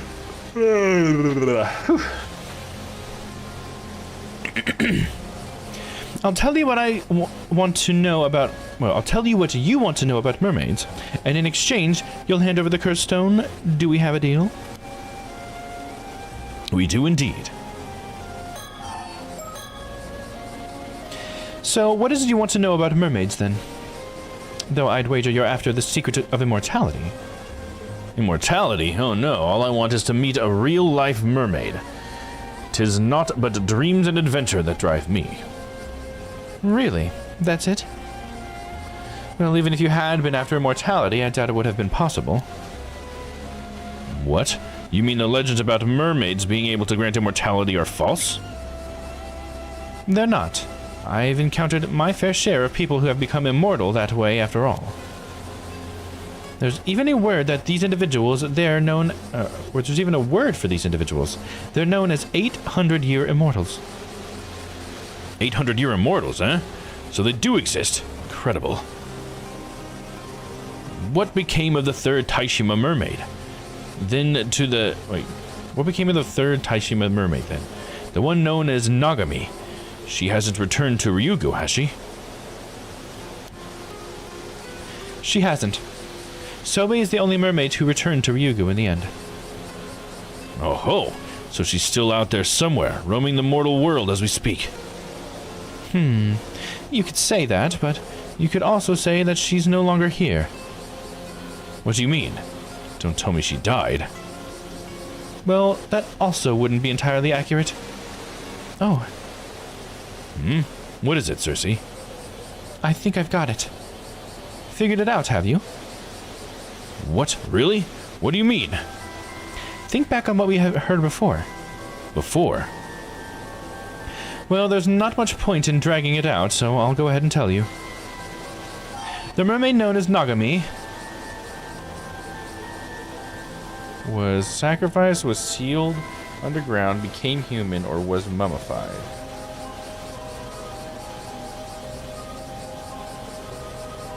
I think became human is the only thing that makes sense to me. Sacrificed, was sealed underground, became human, or was mummified. I'm going to say became human, because I feel that's what we've heard before. Nagami gave up her existence as a mermaid long ago. She no longer lives as a mermaid, but as a human. Ah, now that you mention it, that does sound familiar. You mean to tell me that story was true? Oh, you've heard of these events before? I suppose Miss Sumikawa must have heard about it from Sobe. But could a mermaid really have become human? Mermaids are originally from another world, right? Normally it would be unthinkable, yes. But it seems a certain talented psychic managed to make the impossible happen, and it's no small cost to himself, I might add. Wow, that's amazing. I can't say I understand why she would do such a thing, though. Why not remain a mermaid? Seems like a bit of a waste to me. Well, Nagami was a bit different from the other two mermaids, you see. They were serious and dutiful, but Nagami was strongly drawn to the mortal world, and to the humans who lived in it. I suppose you could say that she was the opposite of Miss Sumikawa in a way. You don't say.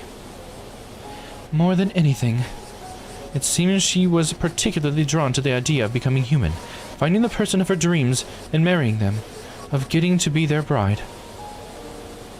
That's a pretty cute dream to have. I guess not all mermaids are the same, huh? Indeed. To think that mermaids could harbor the same hopes and dreams as humans do. I must say she sounds quite relatable. Perhaps. I imagine she was viewed as quite the odd soul among her own kind, though. Then a few decades ago, Nagami happened to meet a certain psychic. The two soon fell in love.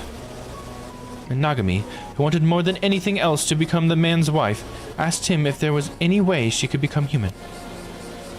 The psychic searched far and wide for a way to grant her wish, and after decades of toil, he found a secret art that would allow her to do so. Oh, such unconditional love, such ardent devotion. A mermaid who wished to become human, to be with the love of her life. Why, it's like a tale of the Little Mermaid reborn in the modern era. Truly a story to grip the heart. How could I not root for them with everything I have? He's blushing and everything. Are you sure? That would mean we don't have a mermaid to look for anymore, you know? No matter if it was for the sake of such inspiring passion, then I care not a whit. So, Nagami became human in the end, yes? And the two of them lived happily ever after? I refuse to accept any other conclusion. Well, that's more or less what happened, so I can say with certainty that Nagami the mermaid no longer exists. I see. So she's still alive out there as a human. What a beautiful tale. Why, I wish I could meet her solely to offer my most heartfelt congratulations. No, I think wedding gifts are in order.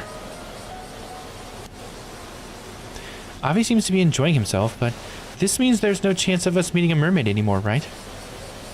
Ah, now that you mention it, that is a problem. I thought so. Ahem. A question, Mishiki. I suppose there would be a way for us to go to Ryugu and meet a mermaid there, would there? Or there wouldn't be? I'm afraid not. It's impossible for a flesh and blood human to cross over to the eternal world.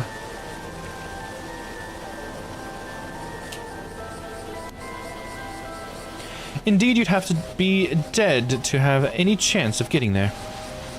Ah, just as I feared. There's a little point in getting there without the life to savor it. Although, does that mean there's a chance that Miss Sumikawa was able to make it to Ryugu in the end? That I don't know. Not everyone ends up in Ryugu after death, after all. I see. Suppose we'll just have to hope that she was able to meet the mermaid she so admired in the afterlife.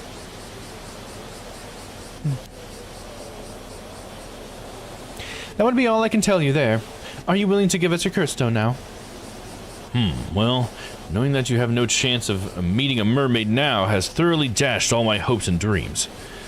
But you did share with us a most charming tale of mermaid love and longing, so I suppose I can't complain. Here, the curse stone.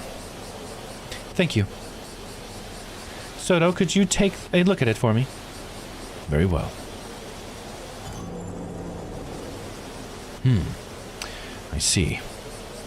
If you don't mind, there are a few details I'd like to confirm with you before continuing, Avi. Very well. Go ahead and ask anything you'd like. I'll even give you the map we used. It originally belonged to you and yours, after all. Thank you. In that case. I see. I think I know how to lift the curse of the raging waves now. Finally. Certainly has been a long road to get here.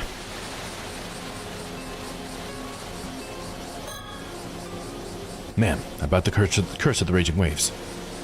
Hold on. Let's finish dealing with this first. We'll talk about that afterwards. Understood.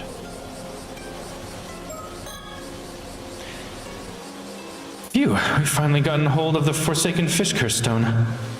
Now we can focus on the main issue at hand.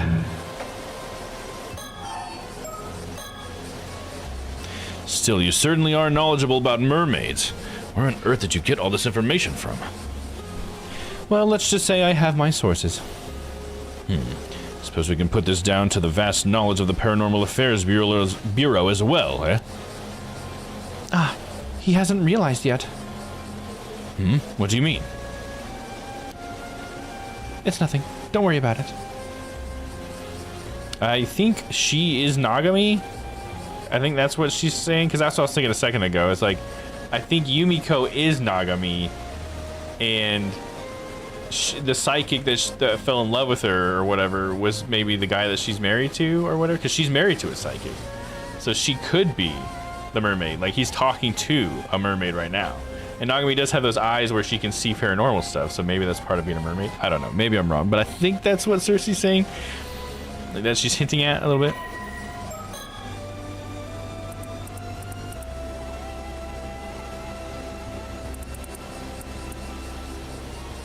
Okay, yeah, it does say it here. Yumiko was formerly a mermaid by the name of Nagami. Unlike her more serious compatriots, Hayase and Sobe, Nagami was free-spirited by nature and held a keen interest in both humans and the mortal world. She was even known to break the rules to sneak out and observe human society, something which often put her at odds with the other two mermaids and led to her being viewed as something of a maverick. When the entrance to Ryugu was sealed 400 years ago to suppress the curse of the raging waves, rendering the remaining mermaids unable to return home, Sobe was overcome by grief. However, Nagami was thrilled and seized the opportunity to travel the world at her leisure, which deepened the rift between her and Sobe. For the next 350 years, Nagami bore witness to the lives of countless humans around the globe, from every culture and era, and her yearning for life in human society continued to grow. She was particularly enamored by the concepts of marriage and becoming a bride, finding the idea of pledging one's life to someone and living hand in hand with them from then on enthralling. It was this she found herself longing for above all else. About 50 years ago, Nagami met a certain talented psychic in Japan. The two quickly fell in love, and Nagami, who by that point had begun to earnestly wish that she could give up being a mermaid and live among humans in the mortal world, asked him whether there was any way she could become human. Wanting to fulfill her wish, the psychic began to search for a lost secret art that would allow her to assume human form. The two overcame countless hardships together in their quest for the art, and after decades of searching, they not only found it, but finally succeeded in perfecting it. However, the secret art that would grant Nagami her wish demanded a heavy price. For a mermaid, a being who lacked a mortal form in the material world, to gain a human body, the caster's own body would have to be sacrificed. Using this art would render them unable to live side by side as humans, as they had so long to do. Okay. Interesting. The two agonized over their decision. Despite their decades-long search, the different worlds in which they lived continued to keep them apart. As a mermaid, Nagami could neither join him on land nor appear before others. The life together they yearned for remained a distant dream. In the end, the two chose to use the secret art so they could be together in the mortal world. Even when Nagami learned that the psychic Itinsai Shiki only appeared young due to his supernatural abilities, having been born in the Edo period and already over 100 years old by that time, she loved him no less. Thus did Nagami and the mermaid become Itinsai Shiki's human wife, Yumiko Shiki, a name given to her by Itinsai himself.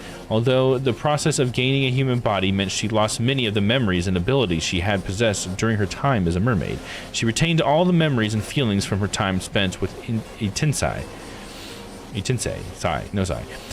which was more than enough for Yumiko.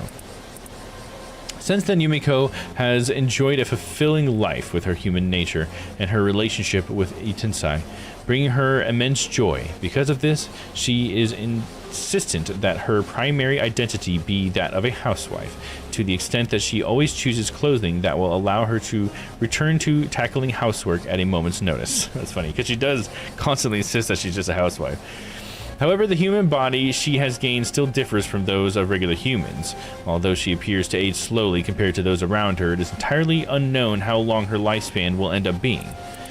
Following her rebirth as a human, Yumiko decided to pay a visit to Sobe in the depths of the Issei Bay to explain her decision and introduce her partner, abandoning her form as a mermaid to become human was a grave violation of the rules they were bound to, and she expected Sobe to receive the news with utter contempt, if not sever her ties with Yumiko completely. But her expectations were pleasantly subverted. Sobe herself had since forged her own deep bond of love and trust with Made Minakuchi, one that similarly transcended their respective species, and understood her feelings, thanking her for introducing Itinsai to her. However, Sobe never showed herself to Yumiko again after that. After many twists and turns in their quest for happiness, the spirit of Itinsai Shiki, who sacrificed his body so that Yumiko could live as a human, has come to dwell in the body of a small dog, and he continues to enjoy retirement and a quiet life at Yumiko's side in his home in Tokyo to this day. What the fuck? That's news. So she's married to a dog? So he had to give up his whole body? Dude, whoa, that's wild. I did not see it coming. Even for his retirement and despite his current form, he remained an active force in the industry, having devoted his time to such things as taking Sodo Kiryu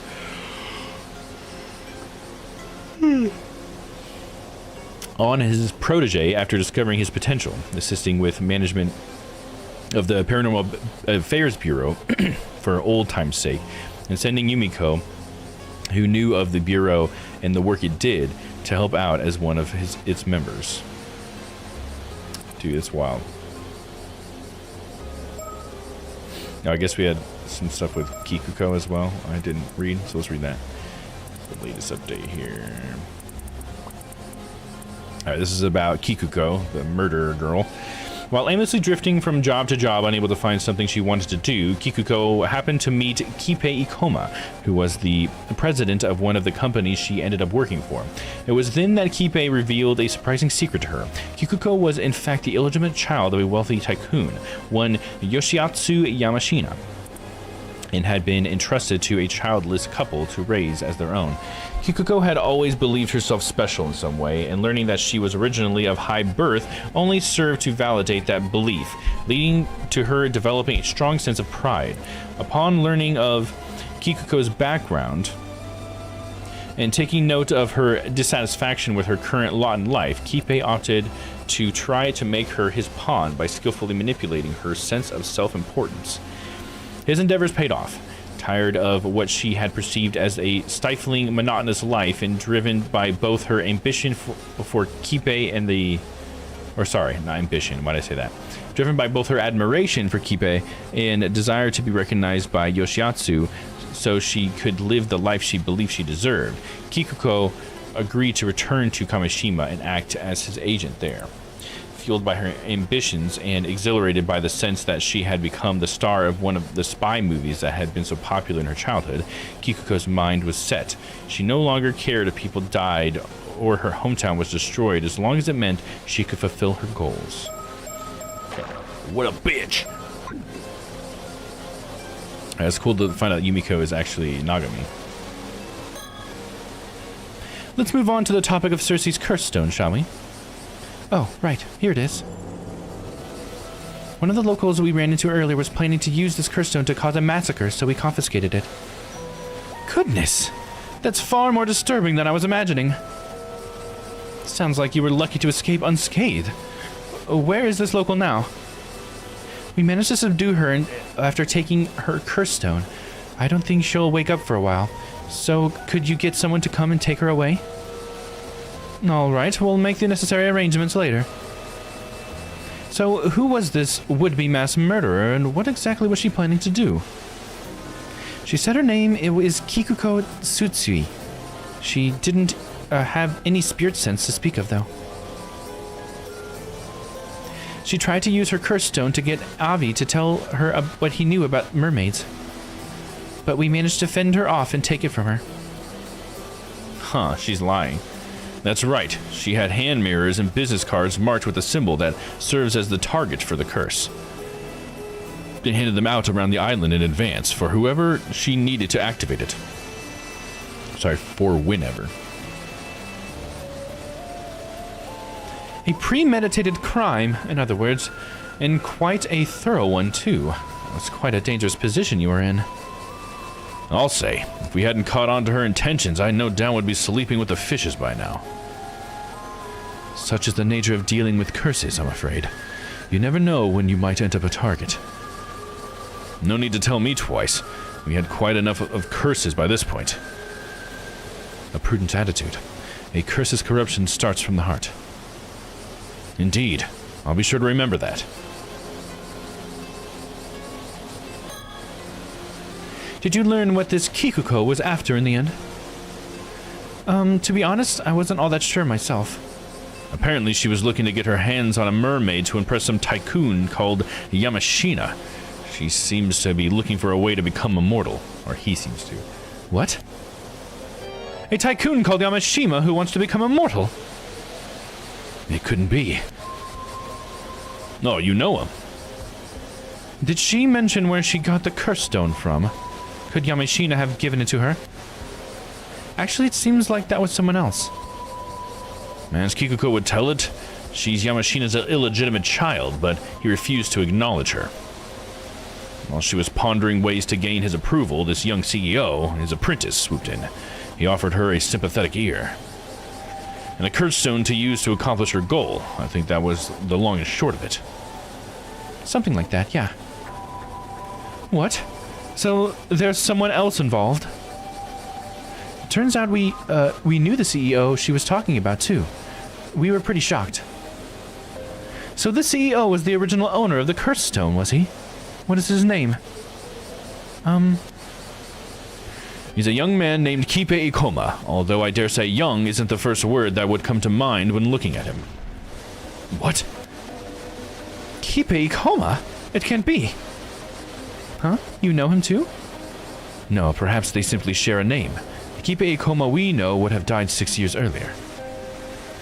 Huh? Died? What do you mean? Yeah, the bones. I've been thinking about this for a long time. Would you mind taking a look at this, Avi? A portrait sketch? And who might this be?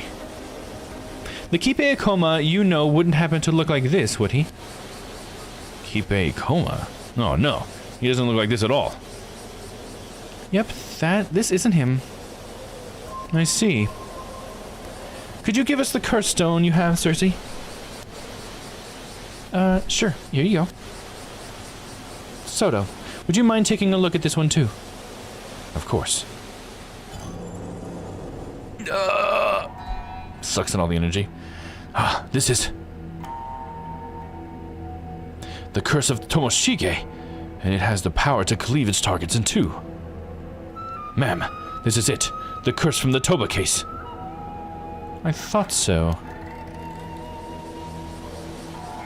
What? What's gotten everyone so excited all of a sudden? Right, I suppose we should explain. The name of the man in the sketch I showed you is Kipe Ikoma.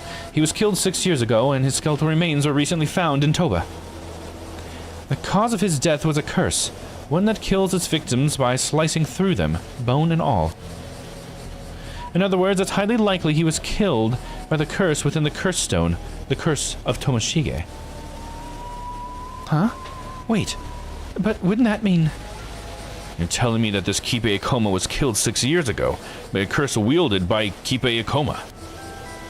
Yes, in other words, the current Ikoma is an imposter. The current Ikoma was killed by his own curse. The past Ikoma traveled through time. That's gotta be the imposter one, that's what I'm thinking. Let's try that. The Kipe Ikoma you know, the company president, is a different man. He used this curse to kill the real one 6 years ago and assumed his identity. What? You're telling me he isn't the real Ikoma? I see. So that's how it is. In that case, just who is the man calling himself Kipe Ikoma now? I can't say, but it seems like he's quite a dangerous fellow. Good thing we managed to take his curse stone, I'd say. Or I'll say. Yeah, at the very least, we shouldn't have to worry about him using his curse anymore. By the way, I believe you said that this Ikoma is Yoshiatsu Yamashina's apprentice. If that's the case, and Yamashina had someone working for him who had a curse stone, could Yamashina have been pulling the strings from behind the scenes? It's possible. We should get in touch with Detective Ide and see if he can't take Yamashina in for questioning. With any luck, he'll be able to detain Ikoma as well. Is something wrong? We kind of already told Ikoma about the Forsaken Fish Curse Stone. He did help us out earlier, after all. It only felt fair. Suppose we can assume that information has reached Yamashina as well, then. Oh, right. He also asked us to look for a bronze mirror that used to lift that's used to lift the curse of the raging waves. The still-tide mirror, I think. The still-tide mirror, eh? Just what could he be planning? Either way, it seems we have to keep an eye out for any movement on this end. Or on his end.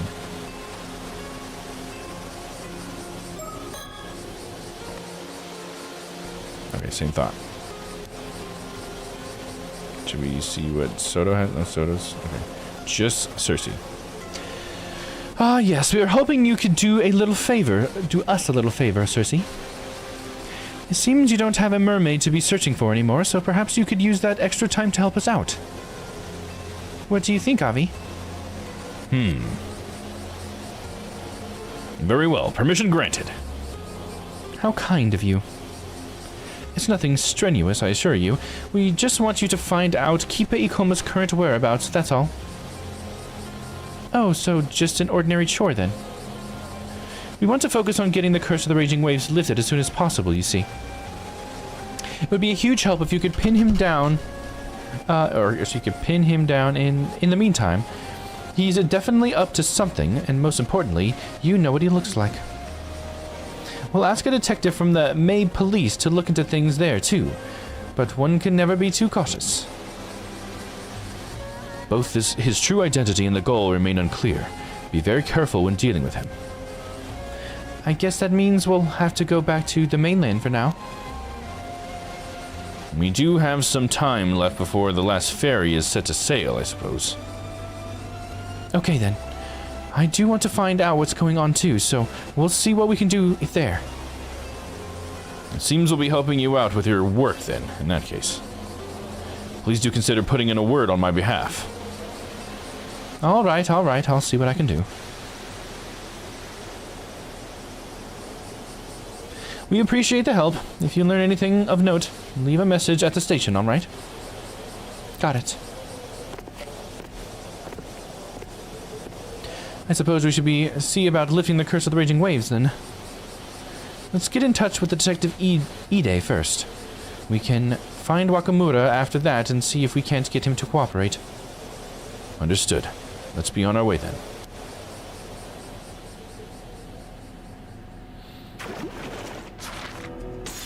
Very interesting. A lot of cool stuff there. We freaking realize we've been playing as a mermaid for a while. That's pretty cool. We got this one here. Hates this girl. But she's loved by this guy and this guy, but she also likes that guy. She also likes this guy. But this one's filled in, so maybe she likes this guy more. They like each other. And she also likes this person. So we have 1, 2, 3, 4, 5, 6, 7 left.